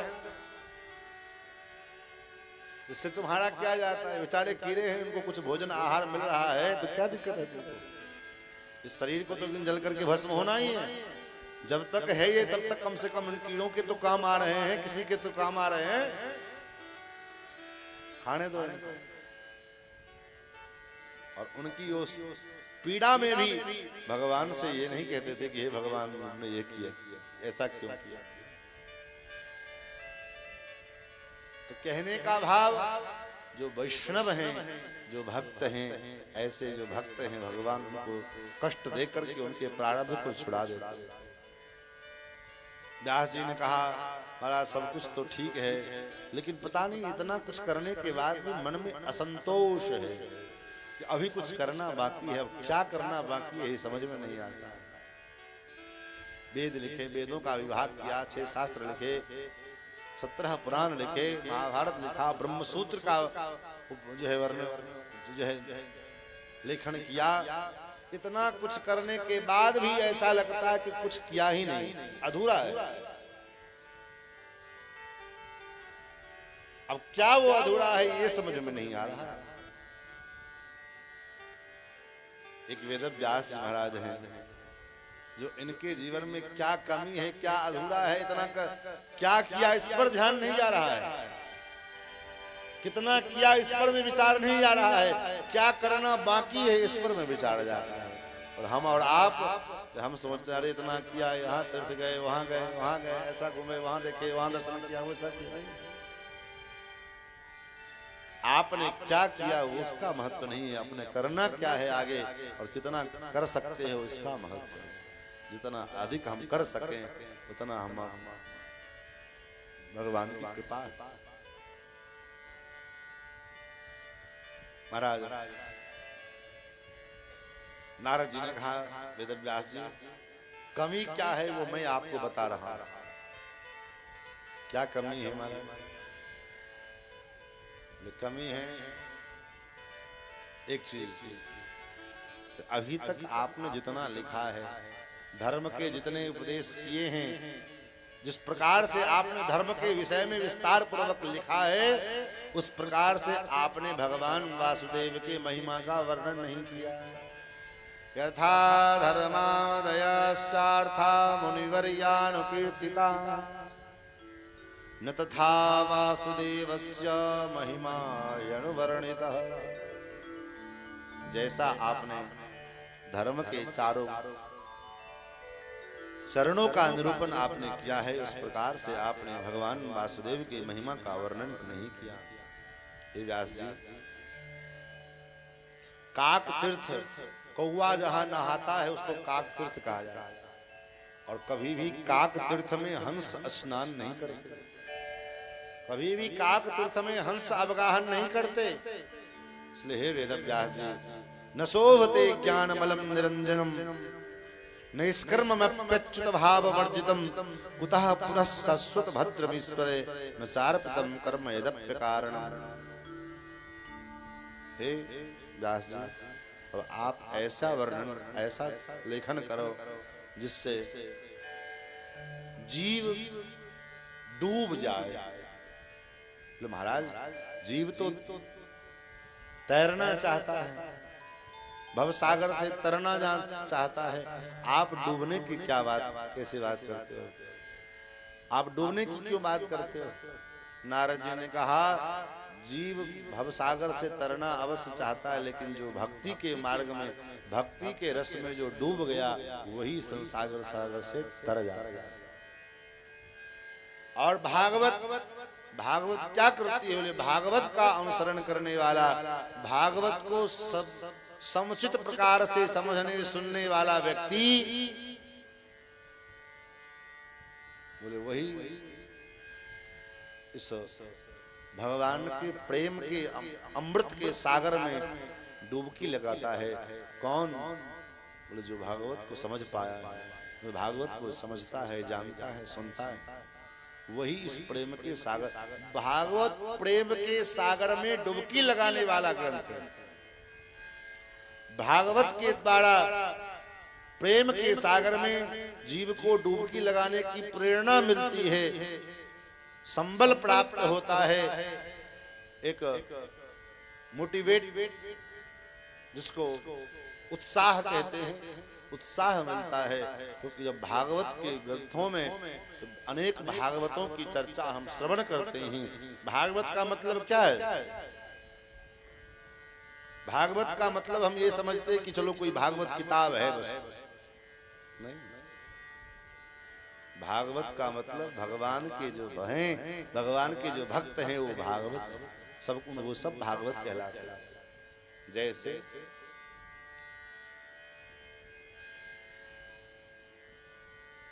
भगवान विष्णु के जो है वो वैष्णव, भगवान शिव के जो है वो शैव, जो शक्ति की उपासना करे, शक्ति की परंपरा का पालन करे, वो शाक्त। उसी प्रकार से जो भगवान के हैं, जो भक्त हैं, भगवान को भगवत कहा गया, और जो भगवत चरणानुरागी हैं, वे सब के सब भागवत हैं। और भागवत क्या करती है? ये भागवत के जब चरित्रों को हम जब सुनते हैं तो जीवन में एक उत्साह उत्पन्न होता है कि जब इन्होंने ऐसी कथा, ऐसा किया, तो हमारे द्वारा भी भगवान अवश्य हम पर कृपा करेंगे। ध्रुव जी के चरित्रों को, प्रहलाद के चरित्रों को गजराज के चरित्रों को, ऐसे चरित्रों को जब हम सुनते हैं भागवत के माध्यम से, तो मन में एक प्रेरणा उत्पन्न होती है कि क्यों ना हम भी भक्ति करें, क्यों ना हम भी भागवत सुनें। आज भागवत का ही तो परिणाम है कि आपके अंदर वैष्णवता का भाव आया और आप वैष्णव हो भी गए। जीवन तो लगभग 50 वर्ष से जी ही रहे थे, कट ही रहा था, लेकिन भागवत भगवान की ऐसी कृपा हुई कि भागवत भगवान, इसलिए यही ये श्लोक सिद्ध होता है। इस भागवत के द्वितीय श्लोक में जो कहा, सद्यो हृदय अवरुद्ध तेत्र कृतभि सुश्रूष विस्तक्षणात्, अभी सुना नहीं है, केवल सुनने की जिज्ञासा मन में हुई, इतने मात्र से भगवान हमारे हृदय में आकर के बैठ जाते हैं। कैसे बैठ जाते हैं, ये भी बड़ा विचित्र बात है। भगवान आकर के बैठते नहीं, तब बोले हमारे हृदय को आके छिका लेते हैं।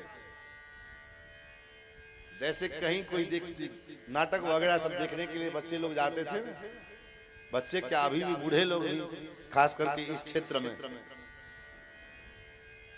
उत्तरवाड़ी क्षेत्र जो है, क्योंकि इधर तो हम भी कथा किए हैं, इधर कथा से ज्यादा प्रेम, और ये तो खैर कलयुग का प्रभाव है, कथा से अधिक प्रेम लोक रंजन में लोगों को ज्यादा होता है।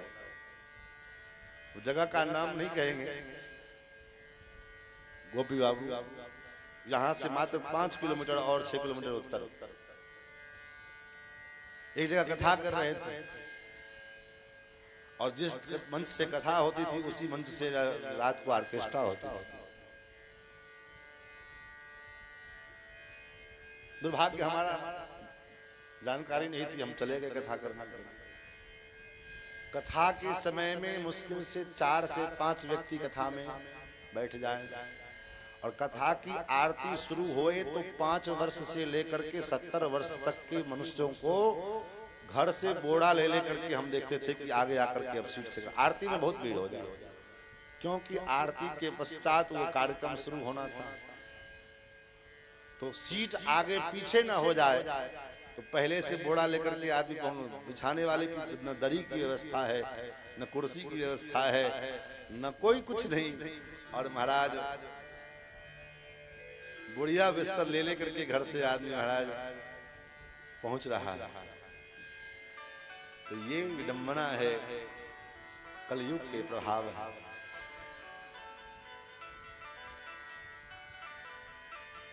महाराज खैर, तो कहने का भाव कि भागवत की प्रेरणा से हमारे अंदर भक्ति का प्रादुर्भाव होता है। यत्र ज्ञान विराग भक्ति सहितम नैष्कर्म्यम आविष्कृतम, जहां पर में यत्र माने जहां भक्ति ज्ञान वैराग्य सहितम नैष्कर्म्यम आविष्कृतम, निष्कर्म भक्ति, निष्कर्म भक्ति का मतलब निष्काम भक्ति, निष्काम भक्ति के आविष्कार इस भागवत के द्वारा होता है। और जहां निष्काम भक्ति का प्रादुर्भाव होगा हमारे हृदय में, तो ज्ञान और वैराग्य को प्राप्त करने के लिए, ज्ञान को प्राप्त करने के लिए पोथी की जरूरत नहीं है। बड़े बड़े हमारे संत गोपालाचार्य स्वामी जी महाराज कहते थे, बड़े बड़े उद्भट शास्त्रों के विद्वान लोग मंच पर में बैठ करके पसीना बहाते, ब्रह्म सत्यम जगन मिथ्या, ब्रह्म सत्यम जगन मिथ्या, ब्रह्म सत्यम जगन मिथ्या, इसको सिद्ध करने के लिए पूरा एरी चोटी का जोर लगा देते हैं। और ऐसे ब्रह्म सत्यम जगन मिथ्या का उपदेश करने वाले उन महापुरुषों को मंच से उतरने के बाद दक्षिणा में थोड़ी सी कटौती कर दो, महाराज दक्षिण चेहरा ABCD जैसे हो जाए। मैं ब्रह्म सत्यम जगन मिथ्या में भी दक्षिणा की जो है कमी में तरह, दक्षिणा से तुम्हारा क्या इतना चेहरा उतर क्यों गया, क्या हो गया तुम्हें? मंच पे तो दांत पीस पीस करके महाराज पसीना बहा करके ब्रह्म सत्यम जगन मिथ्या की बात करते थे, और यहाँ क्या हुआ, क्यों हुआ, कारण क्या है? बोले भगवान के चरणारविंद के प्रति निष्काम भक्ति नहीं होगी, कामना बनी हुई, ये मिल जाता वो मिल जाता, ऐसा भगवान ने जो भगवान के शरण में जब हम जाते, मैंने पहले कहा ना कि खेती गेहूं के लिए हम करते हैं, भूसा ब्याज में मिलता है, भगवान के चरण में जाने के बाद भगवान अपने आप वो सब कुछ दे देते हैं जो हम जिसके अधिकारी नहीं, जिसके हम जो हमारी कल्पना से बाहर। मुझे तुमने दाता बहुत कुछ दिया है, तेरा शुक्रिया है, तेरा शुक्रिया है। मुझे तुमने दाता बहुत कुछ दिया है, तेरा शुक्रिया है, तेरा शुक्रिया है, तेरा शुक्रिया है। मुझे तुमने मालिक बहुत कुछ दिया है, मुझे तुमने मालिक बहुत कुछ दिया है, तेरा शुक्रिया है, तेरा शुक्रिया है, तेरा शुक्रिया है, तेरा शुक्रिया है। न मिलती अगर दी हुई दाद तेरी, न मिलती अगर दी हुई दात तेरी, तो क्या थी जमाने में औकात मेरी, तो क्या थी जमाने में औकात मेरी, तो क्या थी जमाने में औकात मेरी, तो क्या थी जमाने में औकात मेरी। ये बंदा तो तेरे सहारे जिया है, ये बंदा तो तेरे सहारे जिया है, तेरा शुक्रिया है, तेरा शुक्रिया है, तेरा शुक्रिया है। मुझे तुमने मालिक बहुत कुछ दिया है, मुझे तुमने मालिक बहुत कुछ दिया है, तेरा शुक्रिया है, तेरा शुक्रिया, तेरा शुक्रिया है, तेरा शुक्रिया है। हाँ तेरा शुक्रिया है, तेरा शुक्रिया, तेरा शुक्रिया है, तेरा शुक्रिया। भगवान ने जितना दिया है क्या कम दिया है। महाराज नारद जी ने जब इस प्रकार समझाया तो वेदव्यास जी ने कहा नारद भूल भी जाते हैं लेकिन अपने भक्तों के अपराध को नहीं भूलते। इसलिए नारद जी कहते हैं संत की कृपा का महत्व क्या तुमको नहीं मालूम है। और भगवान नारद जी महाराज संत की कृपा की महिमा बताते हैं। कहते देखो मुझे देख लो, मैं पूर्व जन्म का दासी का पुत्र था, लेकिन संत की ऐसी कृपा हुई कि संत के कृपा से मैं आज ब्रह्मपुत्र बना। कैसे महाराज? ये पूर्व जन्म में मेरी माँ एक ब्राह्मण के घर में सेवा किया करती थी, दासी थी, सेविका। मैं 5 वर्ष का बच्चा था तो मैं भी वहां रहता था मैया के साथ।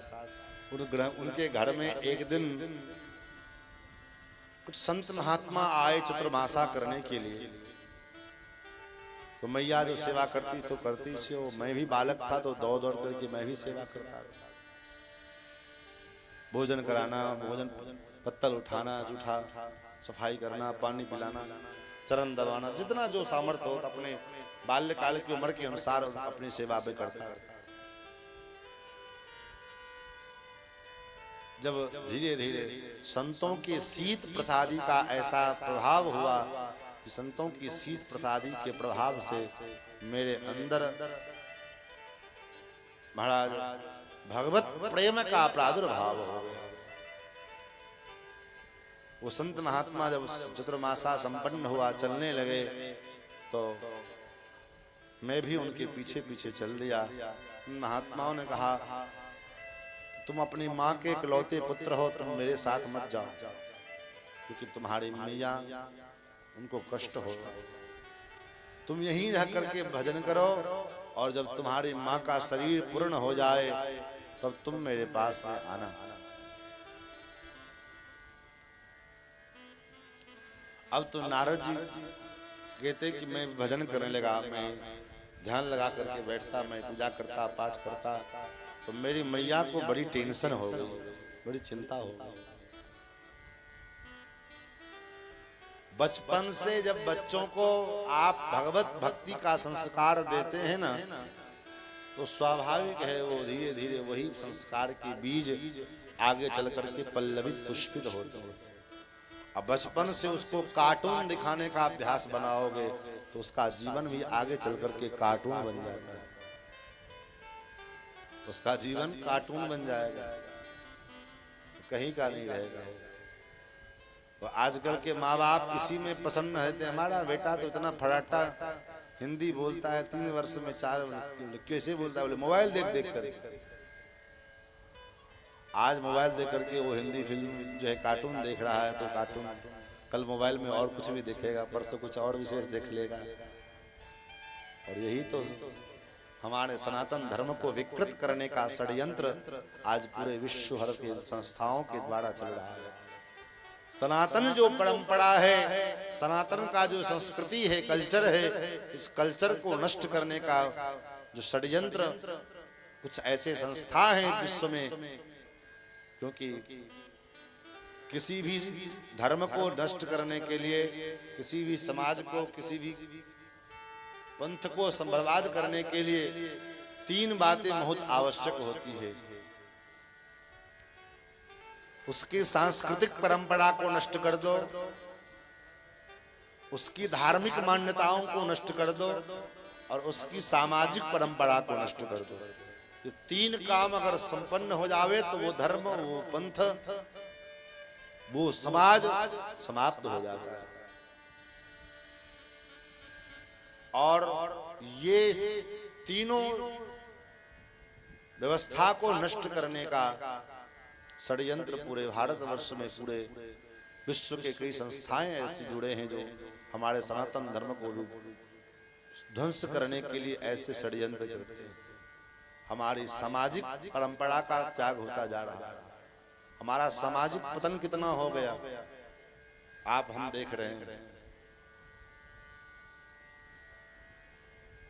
हमारा धार्मिक ह्रास कितना हुआ। धर्म के नाम पर केवल बटुर जाना ही धर्म मात्र नहीं है, धर्म के नाम पर इकट्ठे हो जाना ये धर्म नहीं है। तब धर्म के नाम पर हम एक हो जाएं, ये महत्वपूर्ण है। आज धर्म के नाम पर इकट्ठे तो हैं लेकिन एक नहीं है। बहुत विचार की बात मैं आपको बता रहा हूं। धर्म के नाम पर हम, और आज हिंदू सनातन समाज एकत्रित तो है, इकट्ठा तो है, लेकिन एक नहीं है। कैसे एक नहीं है? बोले कोई सनातन धर्म को गाली भी देता है, कोई उपहास भी करता है, कोई जो है मजाक भी बनाता है।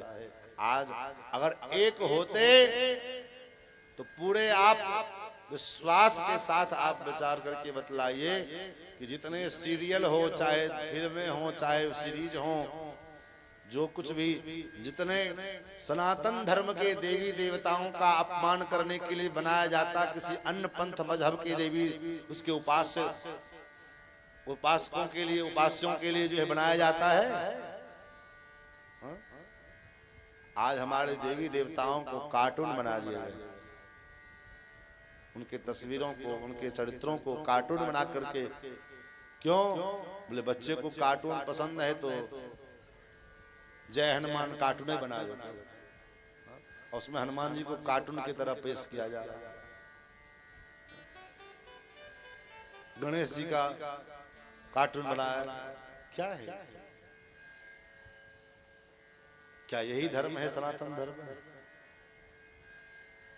मुझे आज कहना नहीं चाहिए, लेकिन जब वेदना आती है तो वो वेदना बाहर निकलने लगता है। आज मुझे यहाँ आते समय कलयुग का प्रभाव दिखाई पड़ा। कहेगा क्या चीज? कलयुग के जो 4 स्थान दिए गए, द्यूतम पानम स्त्रिय सोना, जहां जुए खेले जाए,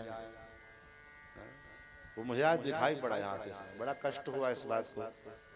महाराज मैंने तो सुना था कि ये गांव में बड़े भक्त लोग, वैष्णव लोग निवास करते हैं, और छोटा गांव ही है लेकिन प्रबुद्ध हैं, भगवत प्रेमियों का गांव है। क्योंकि हमारे गोपेश भाई ने बड़ी तारीफ की थी, बड़ी प्रशंसा सुनते थे इनके मुख से। हैं भी, ऐसी बात नहीं, सब नहीं है, खूब है, लेकिन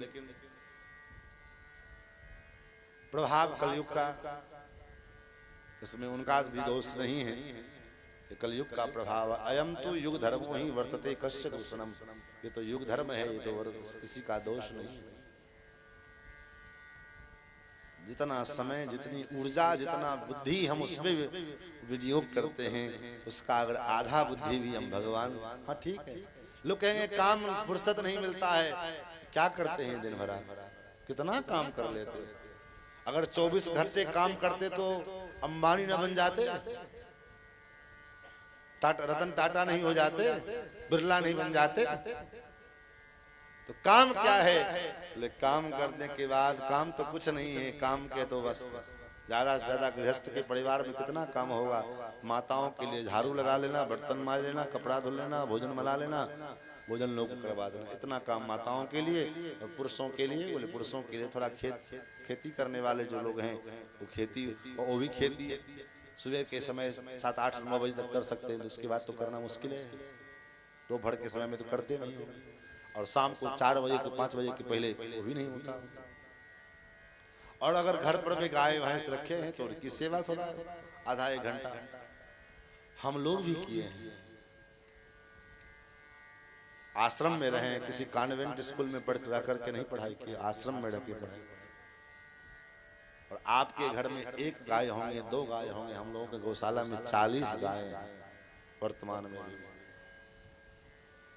आपके परिवार में 5 लोग 10 लोग का 5 से 7 लोग का सदस्य होगा। हमारे आश्रम में हम लोग 20 से 25 लोग एनी टाइम रहते थे। फिर भगवान की सेवा, रसोई की सेवा, गाय की सेवा, अभ्यागतों की सेवा, संतों की सेवा, उत्सव सवैया, ये सब करते कराते, और उसके साथ साथ अपना अध्ययन, तब जाकर के कुछ अध्ययन कर पाए।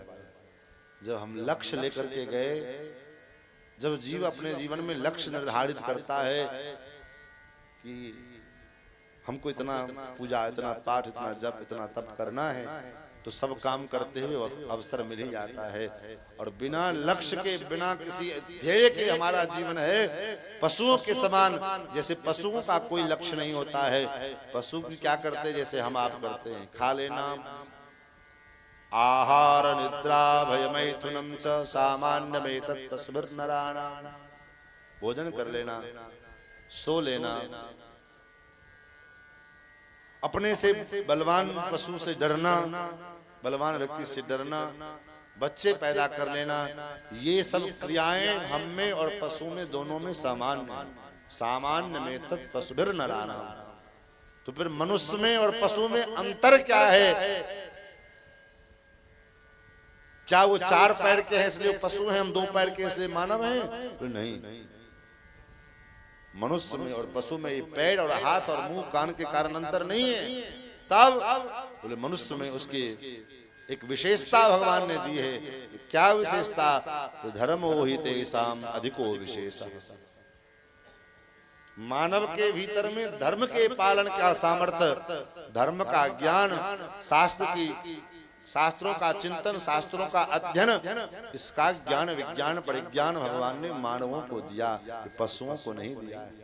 पशु मंदिर में बैठ करके पूजा नहीं कर सकते, पशु बैठ के कथा नहीं सुन सकता है, पशु के पास वो क्षमता नहीं है, लेकिन ये क्षमता भगवान ने हमको दिया। और अगर ये कार्य हम न कर पाते हैं तो धर्मेण हीनाः पशुभिः समानाः, धर्म से हीन अगर मेरा जीवन है पशु के समान। नारद जी कहते हैं, मेरी माँ ने जब देखा कि मुझे जप करते हुए, तप करते हुए, साधना करते हुए, तो माँ को चिंता होने लगी और माँ ने मेरा ब्याह रचने के लिए व्यवस्था बनाई, लोगों से जो आवे मेरे बेटे का ब्याह करा दो तो बाबा जी बन जाएगा, मेरे बेटे का ब्याह करा दो बाबा जी बन जाएगा, जो आवे। अब नारद जी कहते मैं विचार करने लगा कि मैया, अभी तक तो मैया का मैं प्रतीक्षा कर रहा हूं कि माँ का माता जी कब सलटे तो हम फुर्सत पावे, बंधन से हम मुक्त हों। और कहीं माता जी ने अगर विवाह करवा दिया तब तो और मुसीबत, फिर जीवन भर उसको झेलते रहे, उसको ढोते रहे। क्या करें? भगवान से मैंने प्रार्थना की, हे प्रभु अब आप ही कोई मार्गदर्शन करो, आप ही कृपा करो। एक दिन मेरी मैया गाय दुहने के लिए शाम को जा रही थी और एक सर्प ने काट लिया, माँ की मृत्यु हो गई। लोगों ने मुझे बताया, मन में तो थोड़ा कष्ट भी हुआ कि माता जी थी कुछ भी तो माँ, लेकिन मन ही मन भगवान की कृपा का अनुभव किया। अनुग्रहम मन्यमानम प्रातिष्ठम दिशमुत्तराम, माँ के आर्तदैहिक क्रिया को संपादित करके उसके बाद में उत्तर दिशा की ओर प्रस्थान किया। उत्तर दिशा में जाकर के मैंने भगवान का चलते चलते चलते एक वृक्ष के नीचे में लेटा था, तब तक महाराज एक बिजली सी चमकी आकाश में और एक स्वरूप का दर्शन हुआ, और जैसे आकाश में बिजली चमकती है और गायब हो जाती है, ऐसा ही अनुभव हुआ, अनुसंधान हुआ। मैं व्याकुल हो गया, बेचैन हो उठा कि ये क्या हुआ। तब तक आकाशवाणी हुई, मुझे मेरा दर्शन तो तुम्हें होगा, लेकिन अभी तुम्हारा योग, अभी तुम्हारा साधन कच्चा है। अविपक्व कसानायम दुर्दर्शो हम तो योगिनाम, अभी तुम्हारा भजन, तुम्हारी साधना अभी पक्की नहीं हुई है, अभी तुम्हारी साधना कच्ची हुई है। तो आपने झलक क्यों दिखाया? बोले झलक इसलिए दिखा दिया कि अपने रूप माधुर्य का चस्का लगा दिया, ताकि तुम कहीं पथ भ्रष्ट न हो जाओ, पथ से गलत रास्ते पर न चले जाओ। अब तुम मेरा अनुभव करो, मेरा चिंतन करो, मेरा अनुसंधान करो और मेरा दर्शन तुम्हें होगा। नारद जी कहते मैं जोर शोर से भगवान के नाम का चिंतन करने लगा, और एक दिन ऐसा हुआ भयंकर प्रलय आए, और प्रलय में संपूर्ण सृष्टि का प्रलय हो गया। और जब पुनः सृष्टि का सृजन हुआ, नए सृष्टि का आरंभ हुआ, तो नई सृष्टि में मुझे, हे व्यास जी, आज ये दासी का पुत्र ब्रह्मा का पुत्र बनकर के प्रकट हुआ। जब मैं प्रकट हुआ तो सबसे पहले भगवान के पास गया, और भगवान के पास गया तो भगवान ने मुझ पर कृपा करके, ये जो मेरी वीणा दिख रहे हो ना, ये वीणा कोई साधारण लकड़ी का बना हुआ वीणा नहीं है, कोई सामान्य वीणा नहीं है। तब देव दत्तामि मां वीणा, देव दत्तामि मां वीणा, देव दत्तामि मां वीणा, देव दत्तामि मां वीणा, स्वर ब्रह्म विभूषिता, स्वर ब्रह्म विभूषिता, देव दत्तामि मां वीणा, देव दत्तामि मां वीणा, मूर्छयित्वा हरि कथा, मूर्छयित्वा हरि कथा, मूर्छयित्वा हरि कथा, मूर्छयित्वा हरि कथा, गायमान चराम्य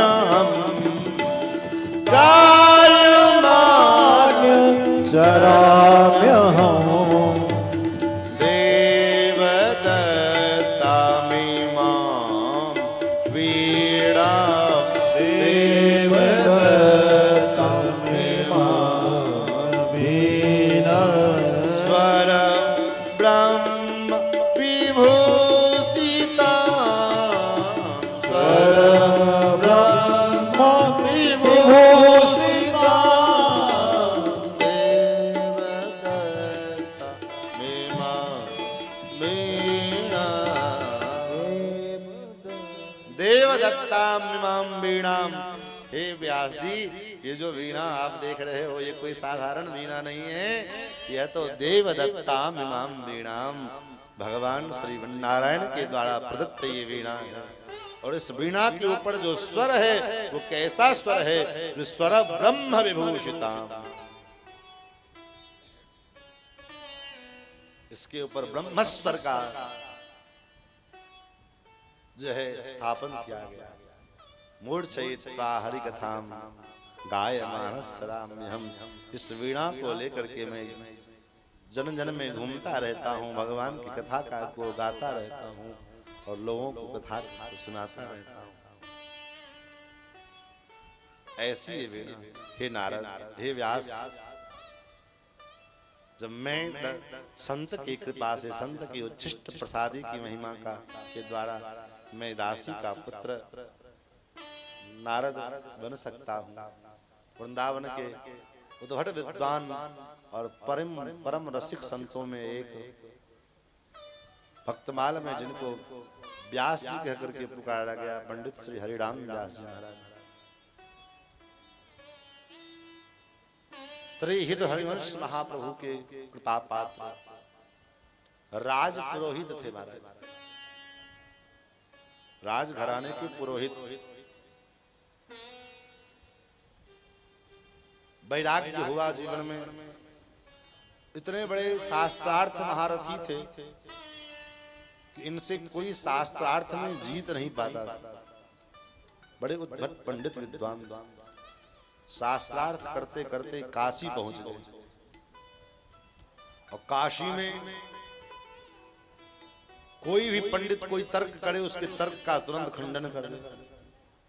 सारे पंडितों में हाहाकार मच गया। काशी के पंडित में, क्योंकि काशी तो भगवान का नाक है, ज्ञान की नगरी है, और यहाँ के पंडित भी अगर हार जाएंगे तो कैसे, ये नाक चली जाएगी, इज्जत चली जाएगी। पंडितों ने भगवान विश्वनाथ के चरणों में प्रार्थना की, बाबा आप ही कुछ करो। बाबा एक ब्राह्मण पंडित का, भोलेनाथ पंडित का रूप धारण करके आए व्यास जी के पास।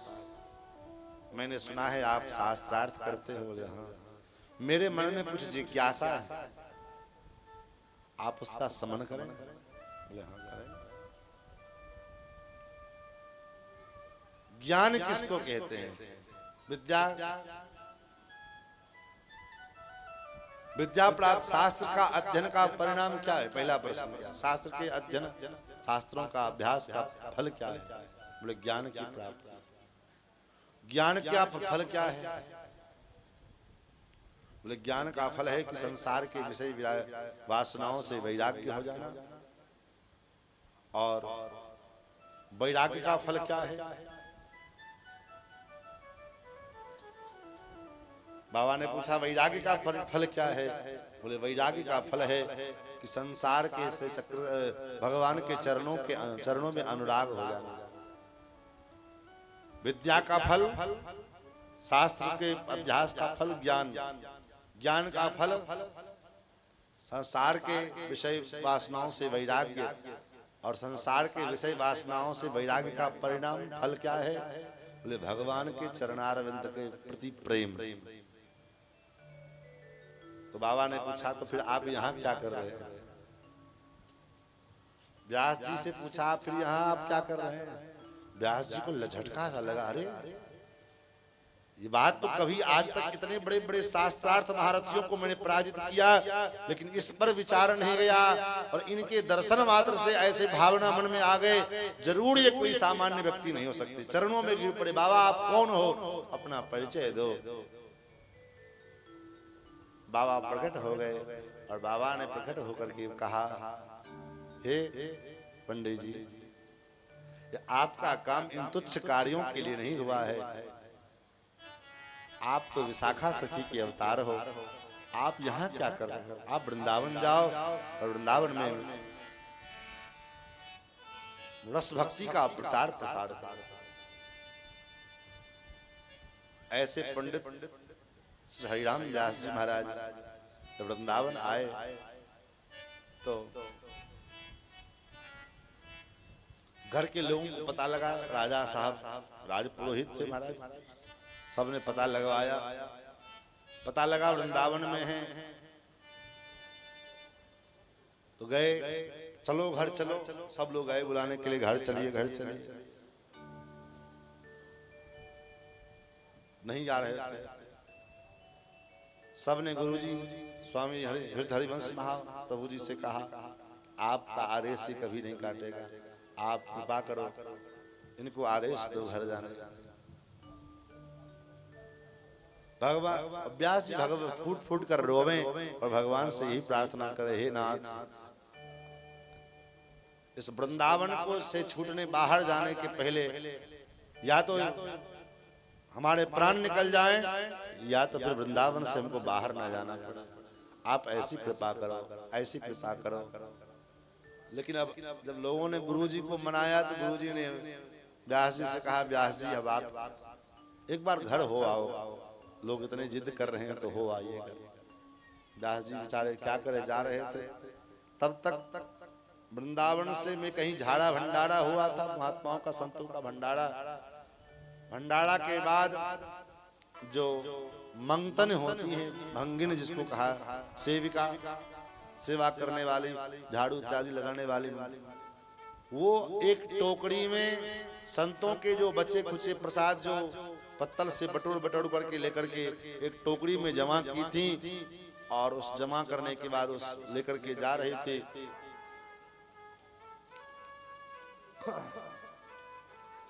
व्यास जी ने उसको बुलाया, ए देवी यहाँ, लोग उसका स्पर्श तक करने से दूर होते हैं। व्यास जी ने उनको बुलाया, क्या तुम्हारे टोकरी में क्या है? उसने कहा, बाबा संत भंडारा हुआ था, उन संतों के जो शीत प्रसादी, संतों का शीत प्रसाद लेकर के मैं जा रहा हूं। देवी इस थोड़ी शीत प्रसादी मुझे नहीं दोगी? बोले बाबा मैं आपको कैसे दे सकती हूँ, आप खुद से ले लो। और दूसरी बात कि मैं, क्या आप मेरे द्वारा उठाए हुए इस प्रसादी को आप लोगे?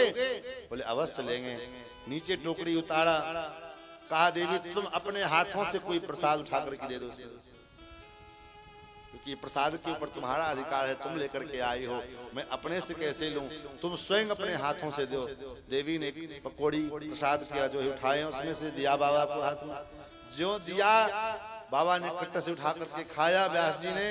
तब तक जो साथ के लोग थे महाराज, सबने देखा, अरे राम राम, ये तो भ्रष्ट हो गया, ये तो जो है बुद्धि इसकी खराब हो गई, ये भंगन से जो है छुआ हुआ महाराज इसने खा लिया, ये तो जात से महाराज कुजात हो गया, छोड़ो छोड़ो इसको छोड़ो।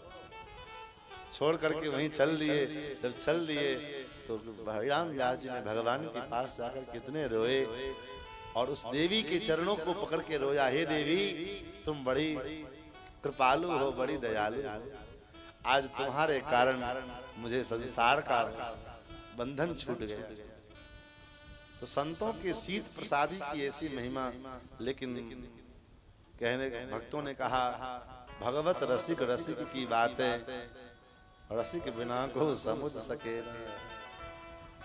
परस्पर दो चकोर दो चंदा, अरे बरात रहत मिलवे को मिले रहत मनो कबहो मिले ना, भगवत रसिक रसिक की बातें, रसिक बिना को समझ सके ना। ये तो रस की बात है, इस रस की बात को समझने के लिए रसिकों का समाज होना चाहिए। रसिकों के चरणों में बैठ करके जब तक हमारा हृदय उस रस को प्राप्त न हो जाएगा, तब तक ये बात तो आपको लगेगी कि सब क्या फालतू की बकवास कर रहे हैं। लेकिन ये भागवत रस है, मैं क्या करूं? जो रस अंदर रहेगा वही रस बाहर आएगा। क्योंकि मुझे नचाना गवाना नहीं आता है, मुझे गीत गाना ज्यादा नहीं आता है, मुझे कहानी चुटकुले करना नहीं आता है, मुझे श्रोता को रिझाना नहीं आता है। मैं तो ठाकुर को रिझाने का प्रयास करता हूँ कथा करवा। लोग रिझे चाहे न रिझे, भगवान रिझ जाए बस। स्वामी श्री ब्रह्मानंद जी महाराज, ब्रह्मानंद जी का बड़ा सुंदर भाव है। मुझे है काम ईश्वर से, जगत रूठे तो रूठन दे।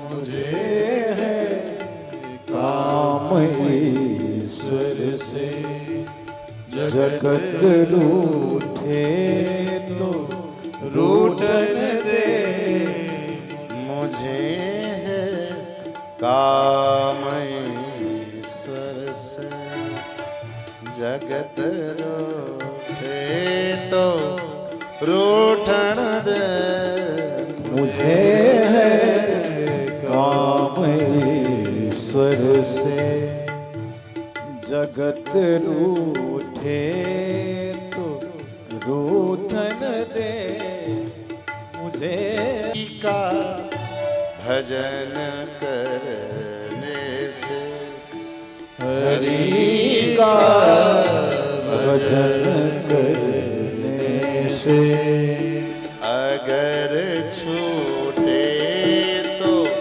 छूटन दे अगर छूटे तो छूटन दे मुझे है काम ईश्वर से जगत रूठे तो रूठन दे मुझे काम ईश्वर से जगत रूठे तो रूठन दे बैठ संतों की संगत में करूं कल्याण मैं अपना बैठ संतन की संगत में करो कल्याण मैं अपना बैठ संतों की संगत में करूं कल्याण बैठ संतन की संगत में करो कल्याण मैं अपना लेकिन लोग दुनिया के भोगों में लोग दुनिया की भोगों में मौज लूटे तो लूटन दे लोग दुनिया की भोगों में मौज लूटे तो लूटन दे मुझे काम ईश्वर जगत रूठे तो रूठन दे जगत रूठे तो रूठन दे अंतिम में बड़ा सुंदर भाव ब्रह्मानंद जी का है गुरु की महिमा का निरूपण ब्रह्मानंद जी कहते हैं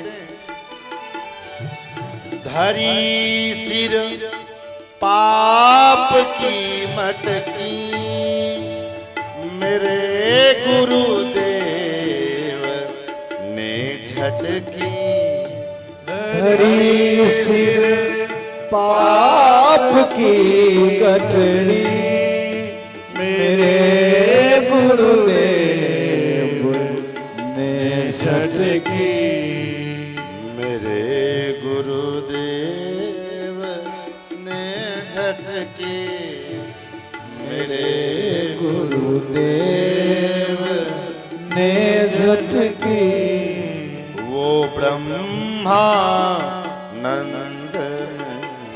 पटकी वो ब्रह्मानंद ने झटकी अगर फूटे तो फूटन दे मुझे है काम ईश्वर से जगत रूठे तो रूठन दे मुझे है काम ईश्वर से जगत रूठे तो रूठन दे, जगत रूठे तो रूठन दे। भगवान से काम है, दुनिया भले रूठ जाए कोई बात नहीं।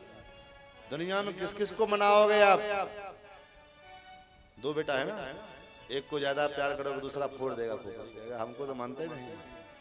एक को मनाओ दूसरा रूठ जाएगा, दूसरे को मनाओ तीसरा रूठ जाएगा। बेटा मनाओ बेटी नाराज, बेटी को मानो बेटा नाराज। किस किस को मनाओगे माए बाप? इसलिए महात्माओं ने कहा एक ही साधे सब सधे, सब साधे सब जाए। एक भगवान को मान लो, भगवान अगर खुश हो गए तो जा पर कृपा राम के होई, ता पर कृपा करें सब होई। नारद जी के उपदेश से वेद व्यास जी ने भागवत की रचना की और उसके बाद सुखदेव जी को पढ़ाया। सुखदेव जी ने राजा परीक्षित को सुनाया। राजा परीक्षित को ही क्यों सुनाया महाराज? क्योंकि राजा परीक्षित का वंश बड़ा पवित्र, जिस वंश में राजा परीक्षित का जन्म हुआ है अद्भुत वंश है। कैसा वंश है? सुखदेव सूत जी कहते हैं महाभारत के युद्ध का जब संपन्न हुआ उस काल में इनकी एक दादी है परीक्षित की। कौन? जिनका नाम है द्रौपदी। कितनी धर्मात्मा है, कितना धर्म का देखो। अनुकूल परिस्थिति में अगर आप धर्म का पालन करती हैं अथवा करते हैं तो ये महत्वपूर्ण की बात नहीं है। महत्वपूर्ण वो है जो परिस्थिति से आप लाचार हों और उसके बाद भी अपने धर्म का त्याग न करें। जवानी में तो खूब व्रत पूजा पाठ कर लेते हैं, लेकिन शरीर लाचार हो गया उसके बाद भी हम अपने धर्म का त्याग नहीं करते। उसके बाद भी हम अपने जो नियम है हमारे जीवन का उस नियमों का पालन करते हैं तो ये महत्वपूर्ण है। आपत्ति काल परखी है चारी, धीरज धर्म मित्र और नारी। आप कितने बड़े धर्मात्मा हैं इसकी परीक्षा आपत्ति काल में होती। घर में तो आप अपने नियम का पालन करते हो, लेकिन परदेश की यात्रा पर में हो और तब आप सात्विकता पूर्वक अपने व्रत का, आपका जो व्रत है सात्विकता का वो खंडित नहीं होता है, तो ये महत्वपूर्ण है। अरे सफर में है, सफर में चलता है, चलो खा लेते, कोई दिक्कत नहीं चलेगा। सफर में भी ऐसे महात्मा लोग हैं जब तक स्नान न कर लें, दो माला भगवान का नाम जप न लें, तब तक वो भोजन नहीं करते, नहीं कर सकते। ऐसे ऐसे महात्मा लोग। हम लोगों को कभी कभी ऐसा हो जाता है 2-2 दिन सफर में। अब दक्षिण की यात्रा करनी हो तो 2-2 दिन ट्रेन में लग जाता है। मुंबई जाना हो तो 2 दिन लग जाएगा ट्रेन में। तो कैसे काम हो गए? तो महाराज भले ही ठीक है, कम से कम मन की शुद्धि तो हो गई।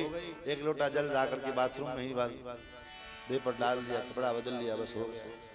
फिर घर जहाँ पहुंचेंगे वहां बढ़िया से स्नान होगा, लेकिन कम से कम तत्काल तो एक विधि जो है उसका पालन तो हो गया। और व्रत है कि अशुद्ध पदार्थ का सेवन नहीं करना है, तो चाहे यात्रा में रहे चाहे घर पे रहे, नियमों का पालन करना।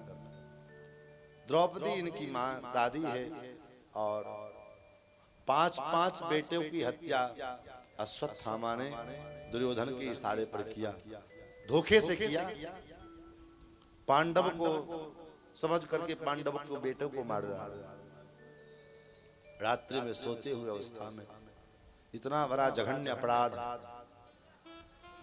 और ऐसे अश्वत्थामा पशु के समान अर्जुन अश्वत्थामा को बांध करके लाए हुए हैं, पशु के समान सर नीचा किए हुए खड़ा है। द्रौपदी अगर एक बार इशारा कर दे तो 5 पांडव कुछ भी कर सकते। अरे लेकिन जैसे द्रौपदी ने अश्वत्थामा को पशु के समान बंधा हुआ लाते हुए देखा, दौड़ पड़ी और चीख उठी, मुच्यता मुच्यता में स ब्राह्मणों नितराम गुरु। छोड़ दो, छोड़ दो, छोड़ दो। क्यों? क्योंकि ये ब्राह्मण है और ब्राह्मण अवध्य होता है। और ऊपर से ये आपका गुरु है। गुरु तो द्रोणाचार्य है, तो ये कैसे गुरु है? बोले पिता की आत्मा ही पुत्र के रूप में प्रकट होती है, इसलिए बेटे को क्या कहा जाता है? आत्मज। ये कहते हैं आत्मज। अब कार्ड पे देखा देखी भले कह लिख देते हैं, विवाह का कार्यक्रम हो कार्ड पे लिखना हो तो पुत्र की जगह आत्मज लिख देंगे, लेकिन उस व्यक्ति से पूछो कि क्या तुमने जो आत्मज लिखा है इसका अर्थ भी जानते हो? नहीं, लिख दिया, प्रचलन है, चल दिया, लिख दिया। आत्मज का मतलब है आत्मा वै जायते इति आत्मजः। प्रथम पुत्र को आत्मज कहा जाता है, और प्रथम पुत्र के अलावा बोले उसको कामज कहा जाता है, क्योंकि प्रथम पुत्र में धर्म की कामना से पुत्र की प्राप्ति की जाती है। क्या पहला जो संतान, पहला जो पुत्र होता है, तो इसीलिए होता है ना कि कम से कम जब तक एक बेटा ना हो तब तक यही सोचते हैं कि कैसे हमारा कुल बढ़ेगा, कैसे हमारा खानदान बढ़ेगा, कैसे हमारा श्राद्ध कौन करेगा, हमारा तर्पण कौन करेगा, हमारे पितरों का श्राद्ध तर्पण कौन करेगा, यही सब मन में चलता है ना। तो इसलिए प्रथम पुत्र को आत्मज कहा जाता है, और प्रथम के बाद फिर हो चाहे ना हो उतना टेंशन नहीं रहता, हो गया तो और अच्छी बात है, नहीं हुआ तो नहीं, लेकिन प्रथम पुत्र में ये भावना बनी रहती है, इसलिए उसको आत्मज कहा जाता है। तो गुरु की आत्मा ही शिष्य के रूप में हमारे सामने गुरु द्रोणाचार्य, जिस गुरु द्रोणाचार्य ने स्विसर्गो स्वरहस्यो धनुर्वेदो सविसर्गो संयमः, जिस गुरु द्रोणाचार्य ने सारे रहस्य इस प्रकार कहा तो भगवान के हृदय भर आए। भगवान वहीं खड़े थे। भगवान ने कहा कृष्ण तुम्हारे इसी धर्म निष्ठा पर तो मैं तुम्हारा गुलाम बनाऊंगा। ये देवी तुम्हारे इसी धर्म निष्ठा ने तो मुझे तुम्हारा गुलाम बना दिया है, और इसलिए मैं पांडवों का साथ कभी नहीं छोड़ता। कभी भी पांडवों के, मैंने पांडवों की रक्षा क्यों की? इसलिए कि पांडव मेरे भक्त हैं। बोले नहीं, तुम्हारे सुहाग हैं, तुम्हारे सुहाग के कारण तुम्हारे अंदर वो धर्म के प्रति जो निष्ठा है, और ये पांडव तुम्हारे हैं, इसलिए मैंने इनकी रक्षा की। नहीं तो ये पांडव तो उसी दिन मर गए होते जिस दिन दुशासन ने द्रौपदी के वस्त्र को हाथ लगाया। जब द्रौपदी ने भगवान को पुकारा गोविंद द्वारिकावास, तब रुक्मिणी जी ने पूछा ये क्या कर रहे हो आप? तो द्रौपदी का चीर हरण हो रहा है, उसी के चीर को मैं बढ़ा रहा हूं। भगवान वर्धताम वर्धताम कर रहे। पांडव कहाँ गए? तो जैसे पांडव का नाम लिया तो भगवान के आंख लाल पीले हो गए, और अपने सुदर्शन चक्र को आदेश दिया पहले जाओ पांडवों का वध करके आओ। रुक्मिणी जी ने कहा प्रभु ये क्या कर रहे हो आप? पांडवों का क्या दोष है? पांडव तो जुआ में हार चुके। बोले पत्नी भी कहीं जुआ पे लगाने की चीज होती है? नहीं तो इतने बड़े बड़े योद्धा पितामह द्रोणाचार्य, कृपाचार्य, कर्ण, और पांडवों का एक बाल बांका नहीं हुआ। ये द्रौपदी के धर्म निष्ठा के कारण इनकी एक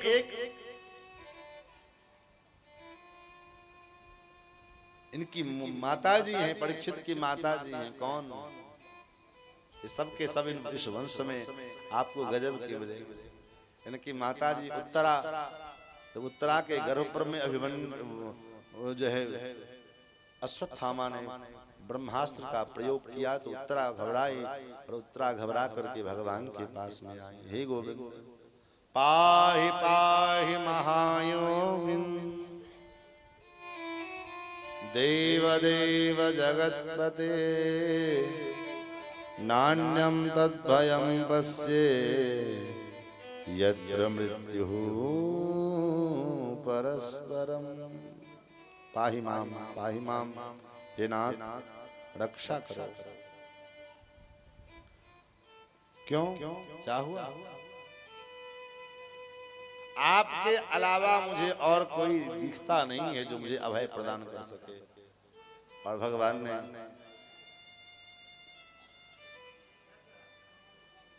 पूछा, देवी क्या बात? आप मेरे गर्भ की रक्षा करो। नान्यम तद भयम पश्ये यत्र मृत्युः परस्परम अभिद्रवसि माम नाथा मामे गर्भो निबाध्यताम। हे प्रभु, ये भयंकर बाण की जो ज्वाला है ना, ये बाण की ज्वाला भले ही मेरा वध कर दे, मुझे कोई आपत्ति नहीं, लेकिन मेरे इस गर्भ की रक्षा करो, मेरे इस गर्भ को बचा लो। मानो भगवान पूछना चाहते, तुम अपनी रक्षा नहीं, गर्भ की रक्षा क्यों चाहती है? तुमको अपना प्राण प्यारा नहीं है? तरा कहती ना, मुझे तो अपना प्राण, अपना जीवन बोझ लगता है। मैं तो इसीलिए जीवन धारण की हूं कि कम से कम ये गर्भ का सुरक्षित रहे ये गर्भ, और जब ये गर्भ का जन्म हो जाए ताकि पांडवों का वंश आगे बढ़े, क्योंकि पांडवों के वंश का आखिरी बीज अब मेरे गर्भ में पल रहा है। और ये भी अगर नष्ट हो गया तो है ना, तो मुझे इसकी भी चिंता नहीं है कि ये नष्ट हो जाएगा। तब जो चिंता है तो सिर्फ आपकी इज्जत की चिंता है, आपकी प्रतिष्ठा की चिंता है कि संसार के लोग आपके नाम के आगे कलंक न लगा देवे कि जिस वंश के रक्षा करने वाले नंद नंदन द्वारकाधीश रामचंद्र श्री कृष्णचंद्र, और ऐसे कृष्ण के सामने पांडवों का वंश निर्वंश हो गया, तो ऐसे आपके चरित्र में एक कलंक लग जाएगा, और ये मैं नहीं चाहती। इसलिए हे प्रभु, मुझे अपनी चिंता नहीं है, आपके चरित्र के ऊपर कोई दाग न लगे, इसकी चिंता है। भगवान के नेत्र सजल हो गए। देवी, ऐसी भावना, अपनी कोई कामना नहीं, अपनी चिंता नहीं है तुझे, मेरे कीर्ति की चिंता है। ये है परीक्षित की माता जी, एक है परीक्षित की परदादी। क्या कहें महाराज, समय तो पानी के जैसे भागता है, लेकिन कथा तो महाराज आगे नहीं बढ़ पा रही। आज दूसरे दिन की कथा में हम प्रवेश किए हैं, दूसरे दिन की कथा का समय भी पूरा होने जा रहा है, और प्रथम स्कंद तक हम पूरा नहीं कर पा रहे। महाराज, कुंती बुआ, भगवान जब द्वारका के लिए चलने लगे तो कुंती बुआ हाथ जोड़ करके भगवान के सामने खड़े हो गए। प्रभु, भगवान ने कहा, बुआ जी, ये उल्टी गंगा क्यों बहा रही है? बुआ, भतीजा बुआ को प्रणाम करता है, ये तो सिद्धांत है, लेकिन बुआ भतीजा को प्रणाम करे, ये कहाँ का सिद्धांत है? कुंती बुआ कहती है, चुप रहो, बोलो।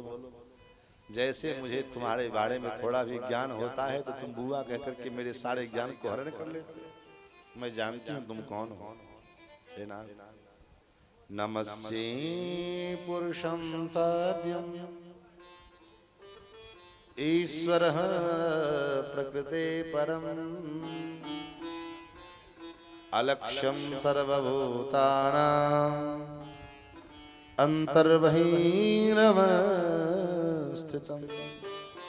हे प्रभु, हे नाथ, आपको मैं ही प्रणाम कर रही, तब नमस्ते पुरुषम त्वाद्यम, उस आदि पुरुष परमात्मा को मैं प्रणाम कर रही हूँ। किसको? जो ईश्वरम, जो ईश्वर है और इस प्रकृति से परे है, ऐसे परमात्मा को मैं प्रणाम कर रही हूँ, जो है तो सर्वत्र लेकिन दिखते नहीं हैं। क्यों नहीं दिखते हैं? बोले माया के कारण, माया जवनिका छा।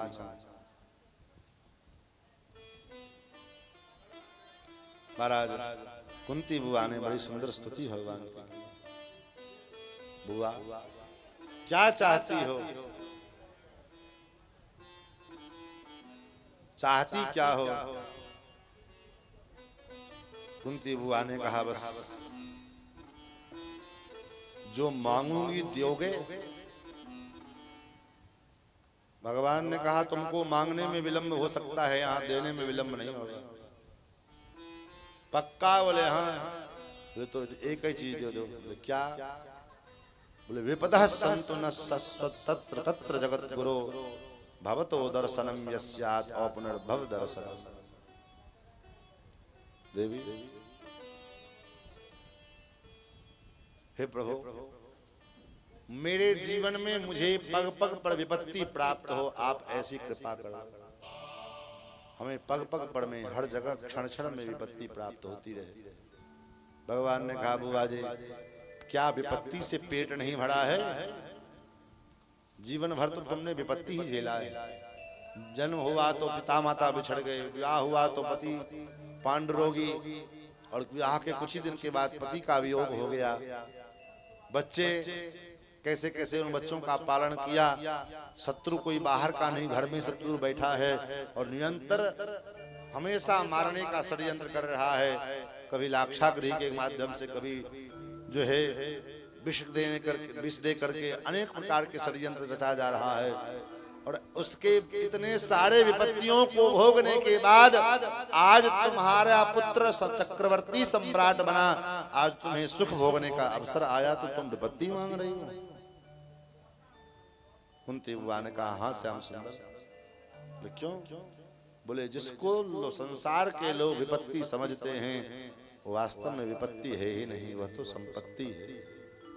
क्यों? क्योंकि जब तक तुम विपत्ति था तब तक तुम मेरे साथ में थे।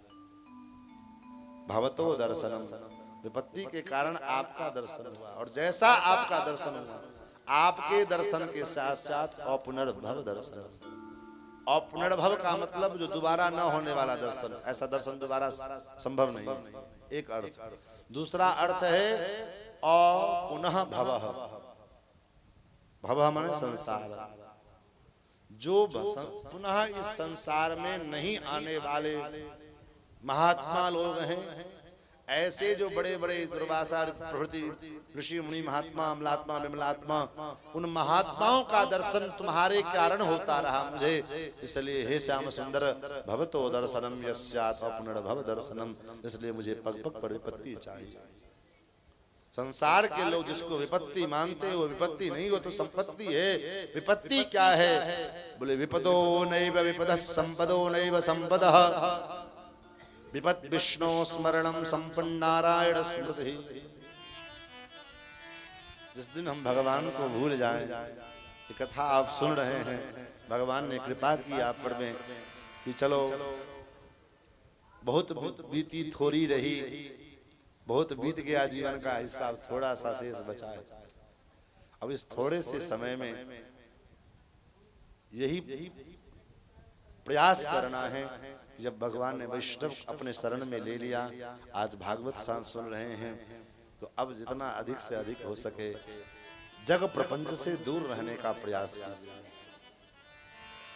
अब विशेष करके ताश से तो बिल्कुल दूर रहिए।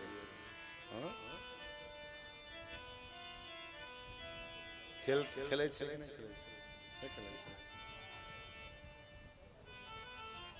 हाँ, तो गद्दी पर बोल रहे हैं, जान लीजिए।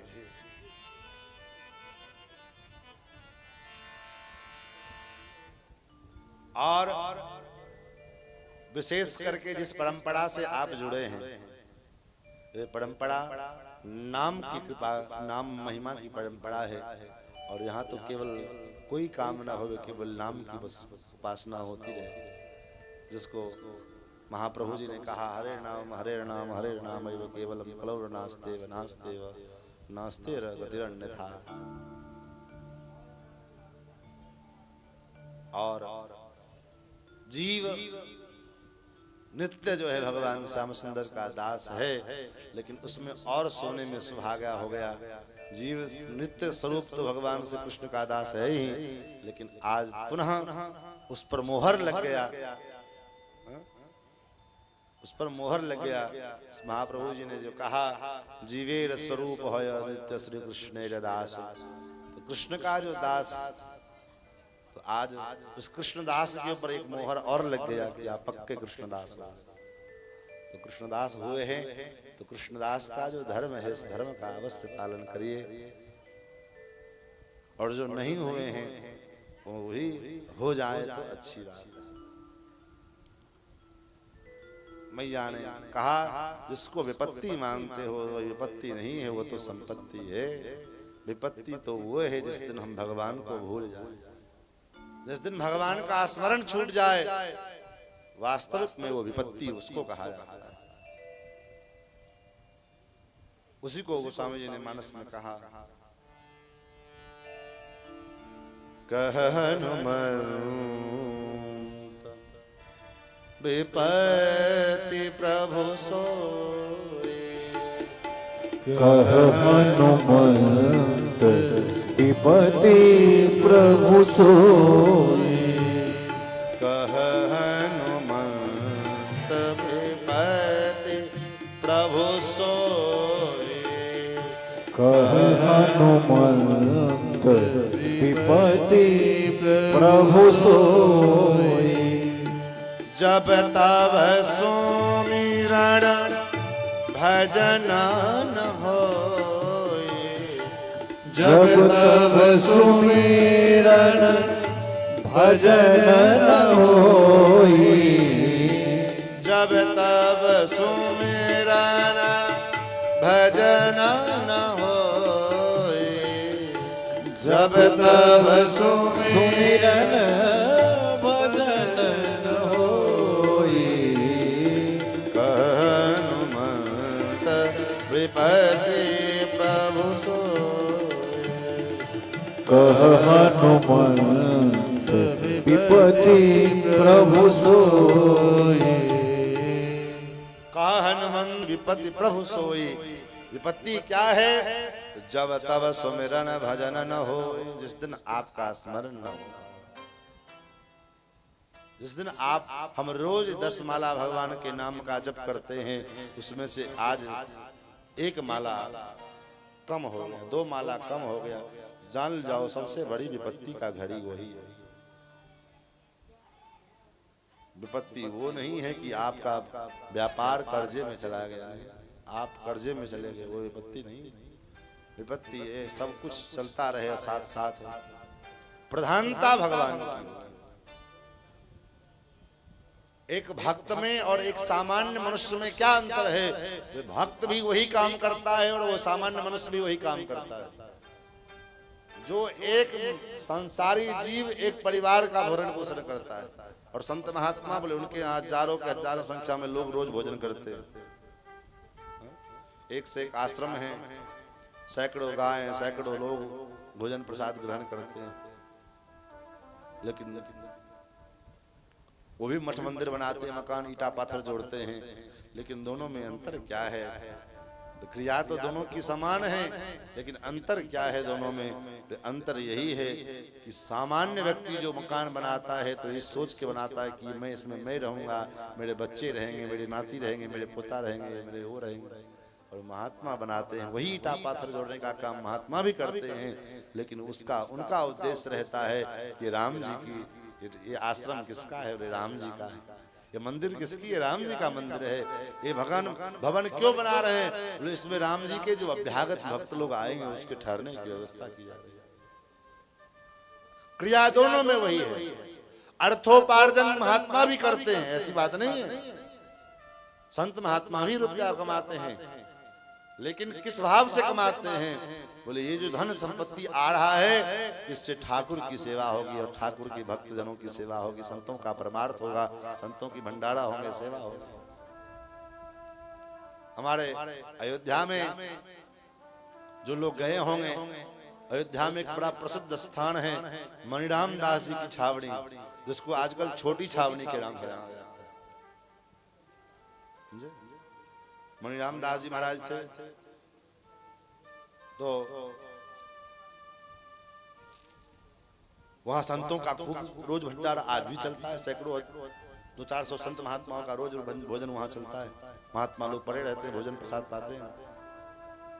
एक दिन ऐसा हुआ कि दरबार में कोठार में एक अन्न का दाना नहीं। रसोईया आया, महाराज आज क्या रसोई बनावे?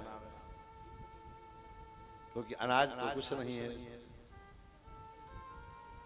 रसोई में कुछ बचा नहीं है। मणिराम दास जी ने कहा पुजारी से, जाओ भगवान का जो चांदी का मुकुट है उसको उतार के ले आओ। क्या होगा महाराज? उसको बेच करके और अनाज लेकर के और जो संतों का भोजन पानी हो। पुजारी कांप गया, महाराज भगवान के सिंगार आभूषण उतार करके तो भगवान कैसे ले जाएंगे? बोले भगवान के भक्त जन वैष्णव जन संत महात्मा भूखे रहेंगे तो भगवान को क्या अपने सिर पर में मुकुट अच्छा लगेगा? जाओ उतार के लेकर के आओ। और जैसे पुजारी जी चले उतारने के लिए तब तक एक भगत आया, कहा महाराज कुछ सेवा के लिए, संतों की सेवा के लिए राशन लेकर के आया, इसको आप रखवा लेते तो संतों का मेरे ऊपर कृपा हो जाए। गए तो महाराज देखा ट्रक में भर करके चावल गेहूं तेल घी सब बड़ा राशन भर करके लाया हुआ। अब विचार करो तो न उनके पास नौकरी है, न नौकरी है, न कोई तनख्वाह है, न कोई वेतन है। अभी गोपेश जी बैठे हैं, अभी इनके गांव में जो यज्ञ हुआ है लक्ष्य चंडी, आप लोग भी देखने गए होंगे। और जो उन्होंने करवाया है महात्मा ने कृष्ण मोहन दास जी, तो हमारे पर बड़ा वात्सल्य रहता है क्योंकि जो है बहुत दिन तक साथ में अयोध्या में वो भी रहे हैं, तो बड़ा मित्रवत संबंध रहा हमारा उनका। है तो हमसे सीनियर, लेकिन उनका प्रेम रहता है, मित्रवत व्यवहार रहता है। जब बजट बन रहा था तो सब पूर्ण कार्य में हम शुरू से लेकर के अंत तक है, ये बात आप तो अच्छी तरह से जानते हैं। हर प्रकार का जो बजट, तो हम उनसे कहें महाराज इतना बड़ा आयोजन क्यों कर रहे हैं, कैसे पूरा होगा? मिथिला का जो है कोई मारवाड़ी क्षेत्र तो है नहीं, आपके पास इतना बजट धन से पत्ती आएगा।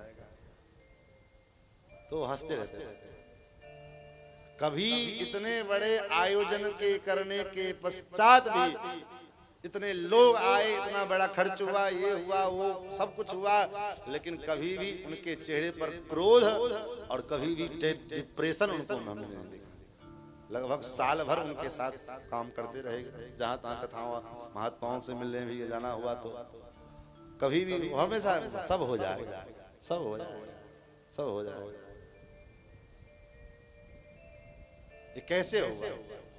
यही दृढ़ विश्वास महात्माओं के पास में है, जो भगवान के प्रति दृढ़ विश्वास हो। 5 लाख एक दिन भंडारा भोज करना हो गांव भर का तो महाराज कितना सोचना पड़ता होगा। छोटा सा गांव है, अभी भोज करना होगा ना, लास्ट में कितना प्लानिंग कर रहे होंगे। बैठ करके तीनों बाप बेटा जो है प्लानिंग करते होंगे कहाँ से क्या क्या आएगा नहीं आएगा, कितना राशन लगेगा, कितना हलवाई लगेगा, कितना क्या होगा। और महात्माओं के द्वार पर में तो रोज भंडारा चल रहा है।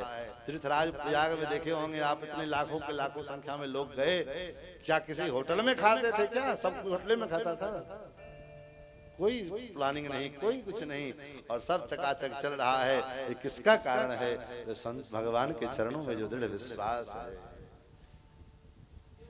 कथा में क्या सुनाऊं, कथा तो सब आप चैनलों के माध्यम से, बड़े बड़े वक्ताओं के माध्यम से सुनते रहते हैं और सुनाते हैं, लेकिन भाव जो है मैं, क्योंकि मेरा उद्देश्य है आपको भगवान के चरणों से जोड़ करके लेके जाऊं, किसी प्रकार आप भगवान के चरणों से जुड़े, भगवान के नाम का आश्रय, भगवान के रूप का आश्रय। कुंती बुआ कहती मुझे पग पग पर विपत्ति चाहिए, विपदो विपदस्सन्तु न तत्र तत्र जगद्गुरो भवतो दर्शनम यस्यात् अपुनर्भव दर्शनम। महाराज कुंती परदादी हैं परीक्षित जी के, और इनके एक पुरखा हैं जो इनके बाप, इनके दादा के भी दादा हैं। कौन है? बोले महाभागवत पितामह भीष्म। शरीर में जितना बाण लगा है उतने, जब शरीर में जितने रोए उतने बाण लगे हुए हैं। शरीर का एक एक बूंद रक्त निकल चुका है शरीर से, और इच्छा मृत्यु का वरदान है। लेकिन एक बार भी जब चाह लें कि मेरी मृत्यु हो जाए तुरंत मृत्यु हो जाएगी, लेकिन एक बार भी घबरा नहीं रहे। हमारे आपके तुम्हारा थोड़ा सर दर्द करने लग जाए, थोड़ा पेट दर्द करने लग जाए, ज्यादा दिन तक वो रह जाए, हे भगवान जल्दी से ले चलो हमको, अब इस दर्द से मुक्ति दिलवा। लेकिन कल्पना कीजिए कि पितामह के शरीर में कितना बाण लगा हुआ है कि एक एक बूंद रक्त निकल चुका है, उसके बाद भी शरीर चेहरे पर में कोई मलानता नहीं है। प्रतीक्षा कर रहे हैं, किसकी प्रतीक्षा कर रहे हैं? नंद नंदन श्याम सुंदर श्री कृष्णचंद्र की प्रतीक्षा में लगे हुए पितामह। भगवान जब आए तो सदैव देवो भगवान प्रतीक्षताम, भगवान से पितामह ने कहा कि हे श्याम सुंदर, बहुत प्रतीक्षा करा ली तुमने, अब थोड़ी देर तुम प्रतीक्षा कर लो। कितनी देर? कलेवरम यावदिदम हिनोम्यहम, जब तक मैं अपने इस कलेवर का त्याग ना कर दूं तब तक तुम हिलना मत यहां से। भगवान का मुखमंडल थोड़ा सा उदास हुआ कि पता नहीं कब तक रुकना पड़ेगा, क्योंकि बाबा को तो इच्छा मृत्यु का वरदान है। अब 2 महीना में होगा कि 4 महीना में होगा कि 1 साल में होगा, कब इनकी इच्छा होगी। तो भगवत पितामह कहते हैं, हे श्याम सुंदर, आपका ये लटका हुआ चेहरा देखने के लिए नहीं बुलाया है। प्रसन्न हासारुणलोचनोल्लसन मुखाम भुजो ध्यान पथश्चतुर्भुजः। हे नाथ, आप मंद मंद मुस्कुराते रहो और मैं आपके उस छवि का अपलक नेत्रों से स्पान करता रहूं और आपका दर्शन करते हुए मेरे शरीर के से प्राण निकल जाए, यही मन की कामना है नाथ, और कोई कामना नहीं। इतना तो करना स्वामी, जब प्राण तन से निकले गोविंद नाम लेकर यह प्राण तन से निकले। और विश्व पितामह ने भगवान का स्तवन किया है। इति मतिरूपकल्पिता वितृष्णा भगवती सात्तत पुंगवे विभूमि। हे नाथ, मैं आपको अपनी बेटी दान करना चाहता हूं।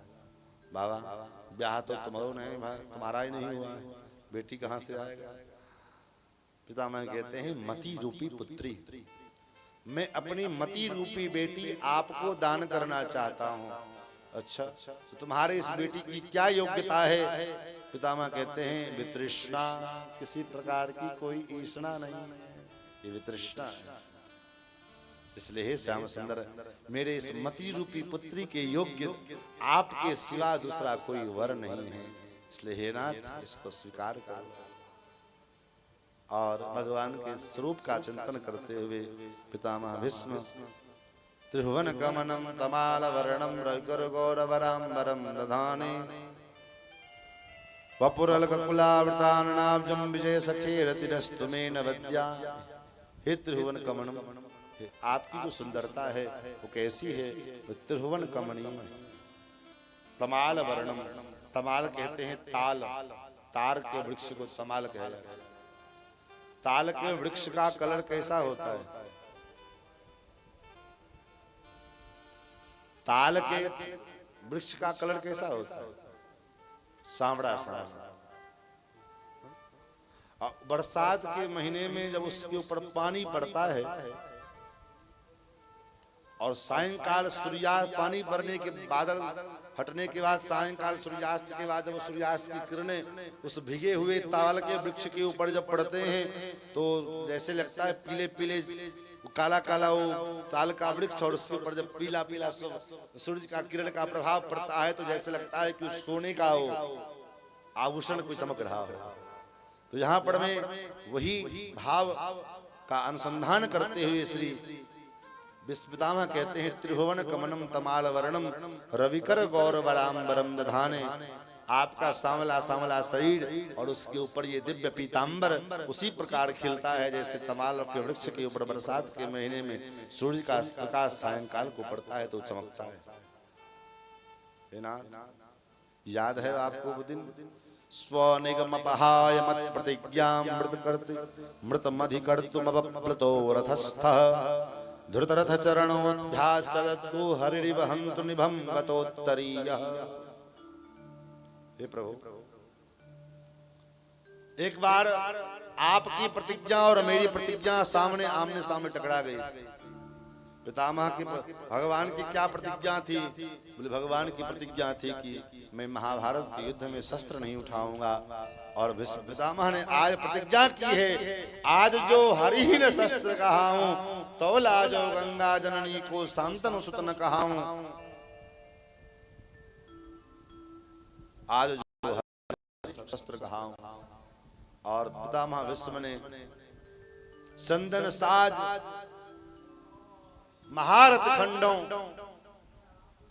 क्षत्रिय गति ही न पाऊं, अगर मैं इस युद्ध के मैदान से अपनी पीठ दिखा करके चला हूं तो मैं क्षत्रिय गति कहलाने अधिकारी प्राप्त करने योग्य अधिकारी नहीं। आज जो हरिहीन शस्त्र गहाऊं।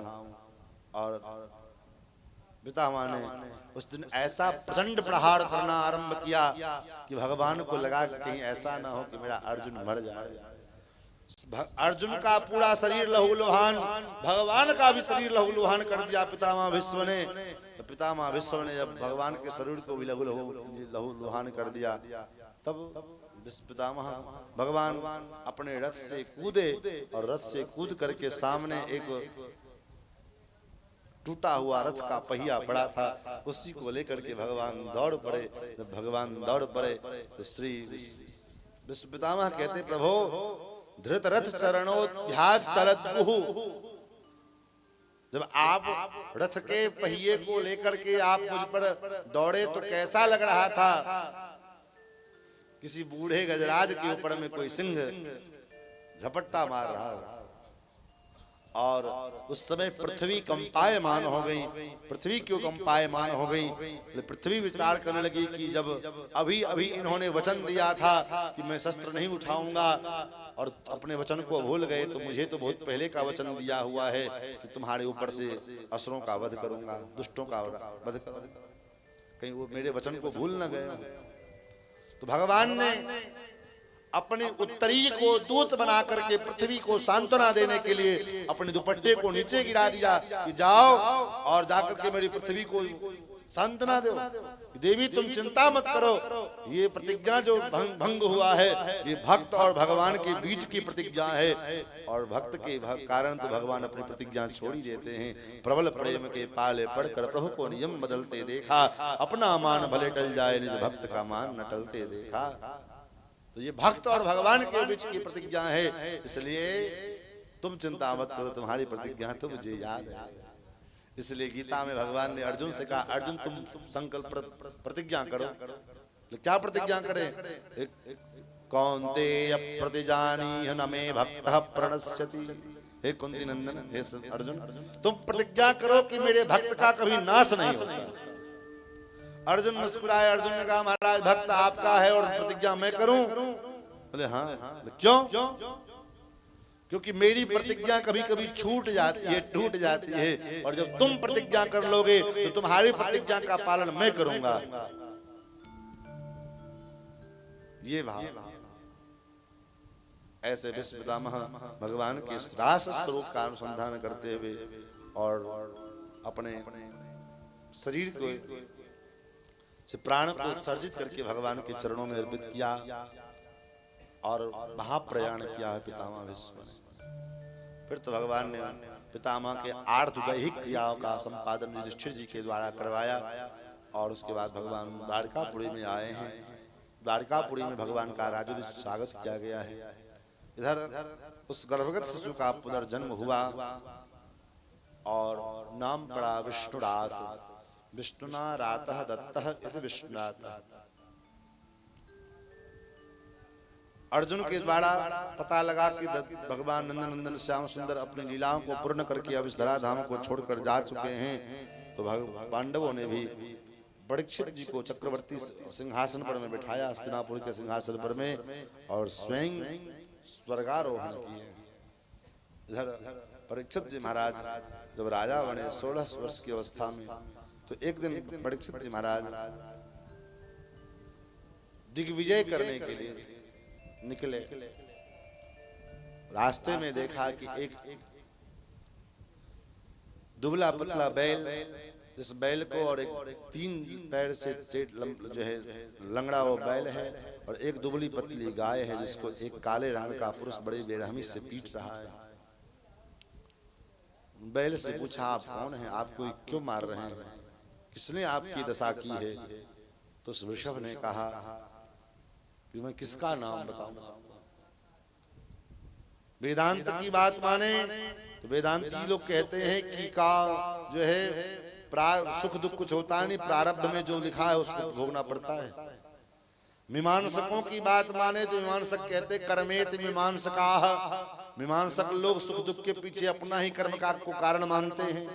का उनको सुख दुख जहां तक जाते हैं बस आप ही का राज्य है, किधर जाए। फिर तो पांडवों परीक्षित ने कहा तो चले जाओ मेरे राज से, महाराज को स्थान बताओ जहां मैं रहूं, निवास कर सकूं सुखपूर्वक। कहा 4 जगह, द्योतम पानम स्त्रियसून यत्रा धर्मश्चतुर्भुता, जहां जुआ खेले जाते हैं वहां पर मैं छल के रूप में तुम निवास करना, कपट के रूप में निवास करना। जहां पर मैं लोग शराब पीते हो, मदिरा पान करते हो, वहां पर मैं तुम मद के रूप में निवास करना।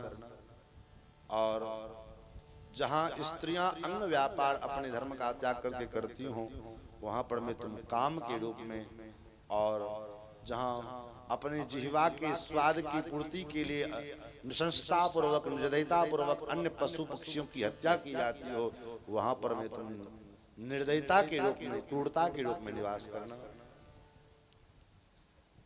फिर याचना किया कि अच्छा स्थान भी दो महाराज रहने को, तो 5वां स्थान स्वर्ण में निवास के लिए मांगा, स्वर्ण में निवास।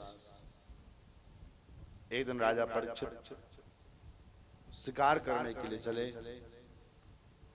तो अपने परदादा, अपने दादा जो भीष्म पितामह ने जरासंध को मार करके उसका मुकुट लेकर के आए थे, उसी मुकुट को पहन करके और शिकार करने के लिए चले। कलयुग को अवसर मिल गया, कलयुग आकर के उस मुकुट में विराजमान हुआ, और कलयुग का प्रभाव बुद्धि बिगड़ गई, और जिन हाथों से नित्य संतों की सेवा किया करते थे, आज उन्हीं हाथों से कलयुग के प्रभाव में पड़ करके समीक महर्षि का अपमान किया।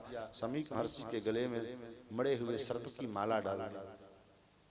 उनको लगा कि झूठा ढोंग कर रहा है, नाटक कर रहा है महात्मा, मैं आया हूं उसके द्वार पर तो मेरी सेवा न करनी पड़े, मेरी खातिरदारी न करनी पड़े, इसलिए ये ढोंग कर रहा है। इसका ध्यान असली है कि नकली है, इसकी परीक्षा लेने के लिए मरे हुए सर्प का वो माला पहना दिया। चले गए। इधर समीक महर्षि के पुत्र श्रृंगी ऋषि को पता लगा कि मेरे पिता के गले में किसी राजा ने मरा हुआ सर्प डाल दिया है। वहीं से कौशिक्याप उपस्पृश्य वाग वज्र विसर्जः, कौशिकी नदी का जल लेकर के और श्राप दे दिया कि किसी राजा ने भी मेरे पिता के साथ ऐसा दुर्व्यवहार किया है, वो निश्चित रूप से आज के 7वें दिन उसे तक्षक नाग उसकी मृत्यु का कारण बनेगा, उसे डसेगा और वो मरेगा। वाग वज्र विसर्जः, ऐसा वाग वज्र छोड़ा। और इधर श्रृंगी समीक महर्षि को पता लगा, बेटा तुमने ये क्या किया, ये उचित नहीं किया। महाराज कलयुग के प्रभाव के कारण उनसे अपराध हो गई, और जैसे उनको कलयुग का उपद्रव पता चलता तो जाकर के कलयुग को दंड देते, लेकिन तुमने तो अब उन्हें शरीर छोड़ने पर मजबूर कर दिया है। लेकिन अब तो जैसे तीर से निकला हुआ, कमान से निकला हुआ बाण और मुख से निकला हुआ जुबान वापस नहीं आता, अब क्या करें। तो जाओ और महाराज को सूचना दो कि आज के 7वें दिन आपको मरने का श्राप लगा है, आप अपना आत्म कल्याण करना चाहें तो कर सकते हैं। महाराज को सूचना मिली, महाराज बड़े प्रसन्न हुए, और महाराज ने कहा आपके गुरुदेव गुरु भ्राता ने मुझ पर बड़ी कृपा की। मैं सोच ही रहा था कि मुझसे इतना बड़ा अपराध हुआ, इसका क्या प्रायश्चित करूं, लेकिन आपके गुरु भाई ने मुझे अवसर दे दिया। लेकिन इतनी कृपा की, अगर मेरा जो प्राप्त था तो तत्क्षण मेरा मौत हो जाना चाहिए था, लेकिन 7 दिन का अवसर मुझे मिला है, तो 7 दिन में क्या करें। तुरंत अपने पुत्र को जन्मेजय जी को राज सिंहासन पर बिठाया, और सिंहासन पर बिठा करके स्वयं गंगा के किनारे आए हैं, और गंगा के किनारे में आकर के प्रायो प्रवेशन करके विराजमान हुए। और संत महात्मा जितने ऋषि मुनि महात्मा थे सब दौड़े दौड़े चले आए। क्यों आए? राजा परीक्षित अब राजा नहीं राजर्षि, उनको श्राप लगा है, तो राजा परीक्षित का कल्याण करने के लिए, इनका उद्धार करने के लिए ऋषि मुनि महात्मा लोग आए। सभी ऋषि मुनियों के चरणों में महाराज परीक्षित ने प्रणाम करते हुए कहा, अहो वयम धन्यतमा नृपाणां महत्तमानु ग्रहणीयशीलम् राज्ञां कुलं ब्राह्मणपाद शौचात् दूरात् विसृष्टं बद्गर्ह्य कर्म। मेरा जो कर्म है वो तो बड़ा निंदनीय कर्म है, लेकिन आप लोग इतने कृपालु हैं कि मुझे जैसे पापी के उद्धार के लिए भी आप लोगों ने संकल्प ले लिया। अब मेरे उद्धार में कोई कमी है क्या? एक तो गंगा का पावन तट है और ऊपर से इतने ऋषि मुनि महात्माओं का उपस्थिति, और वो भी ऐसे नहीं, ऋषि मुनि महात्मा संकल्प लिए बैठे हैं कि परीक्षित का उद्धार करें। तो अब क्या मेरे मोक्ष में, मेरे मुक्ति में क्या कोई संदेह रह गया? मैं तो मुक्त हो गया, लेकिन 7 दिन तक का समय बचा है, तो 7वें दिन मरना है मुझे। तो 7 दिन क्या करना चाहिए? एक मुमुक्षु प्राणी को अपने आत्म कल्याण की कामना से जो जीवन कामना होवे उसको क्या करना चाहिए, इसका उपाय हमें बताओ। कोई कहे जप करो, कोई कहे तप करो, कोई कहे दान करो, कोई कहे यज्ञ करो, कोई कुछ। उसी समय तत्रा भवत् भगवान् व्यासपुत्रो यदृच्छया गामटमानो नपेक्षः अलक्षलिंगो निजलाभतुष्टो व्रतश्च बालैरवधूत वेशः। एक अवधूत का वेश धारण किए हुए परमहंस शिरोमणि श्री सुखदेव गोस्वामी जी महाराज पधारे। सबने उठकर के अभिवादन किया, सबने जय जयकार की। बोल सुखदेव भगवान की जय हो। महाराज परीक्षित जी ने भी चरणों में प्रणाम निवेदन किया और बड़े विनम्रता पूर्वक प्रश्न किया है।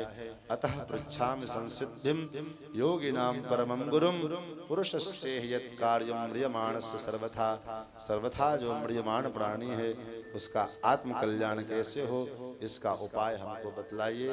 तो अभी इसका उपाय सुखदेव जी का और परीक्षित जी का जो संवाद है वो हम कल के सत्र में पुनः समय से आ जाएं आप लोग तो श्रवण करेंगे। और आज के सत्र को यहीं पर मैं विराम। 2 बार भगवान नाम का संकीर्तन, फिर आरती। श्री सीतारामचंद्र भगवान की जय।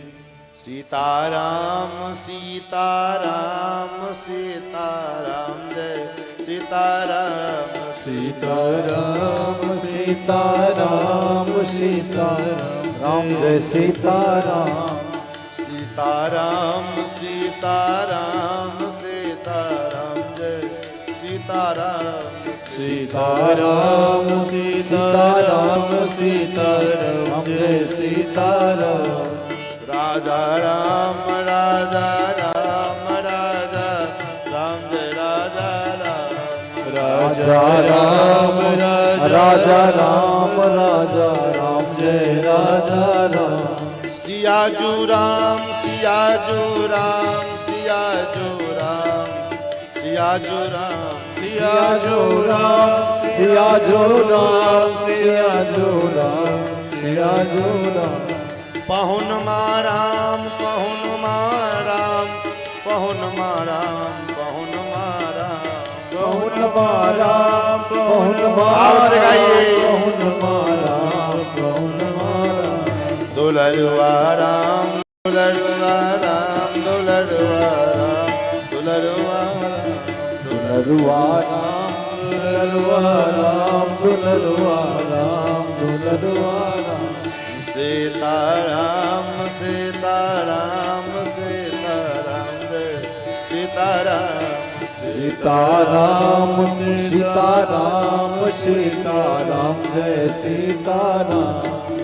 श्री सीताराम महाराज की जय। ओम चंद्रमा मनसो जात चक्षो सूर्यो जायत श्रोत्राय शुक्लानशमुखादनिर्जायत। श्री भागवत भगवान की है आरती। पापियों को पाप से है तारती। श्री भागवत भगवान की है आरती, पापियों को पाप से है श्री भागवत भगवान की है आरती, पापियों को पाप से है तारती। श्री भागवत भगवान की है आरती, पापियों को पाप से है तारती। ये अमर ग्रंथ, ये मुक्ति पंथ, ये पंचम वेद निराला, नभ ज्योति जगाने वाला। ये अमर ग्रंथ, ये मुक्ति पंथ, ये पंचम वेद निराला, नभ ज्योति जगाने वाला। हरि नाम यही, हरि धाम यही, हरि नाम यही, हरि नाम यही। ये प्रभु महिमा की आरती, पापियों को पाप से है तारती। श्री भागवत भगवान की है आरती, पापियों को पाप से है तारती। ये शांति गीत पावन पुनीत, पापों को मिटाने वाला, हरि दर्श कराने वाला। ये शांति गीत पावन पुनीत, पापों को मिटाने वाला, हरि दर्श दिखाने वाला। ये सुख करनी, ये दुख हरनी, ये सुख करनी, ये दुख हरनी। श्री मधुसूदन की आरती, पापियों को पाप से है तारती। श्री भागवत भगवान की है आरती, पापियों को पाप से है तारती। ये मधुर बोल जगफंद खोल, सदमार्ग दिखाने वाला, बिगड़ी को बनाने वाला। ये मधुर बोल भव पंथ कोल, सन्मार्ग दिखाने वाला, बिगड़ी को बनाने वाला। श्री राम यही घनश्याम यही, श्री राम यही घनश्याम यही, श्री राम यही घनश्याम यही, श्री राम यही घनश्याम यही। यह जग मंगल की आरती।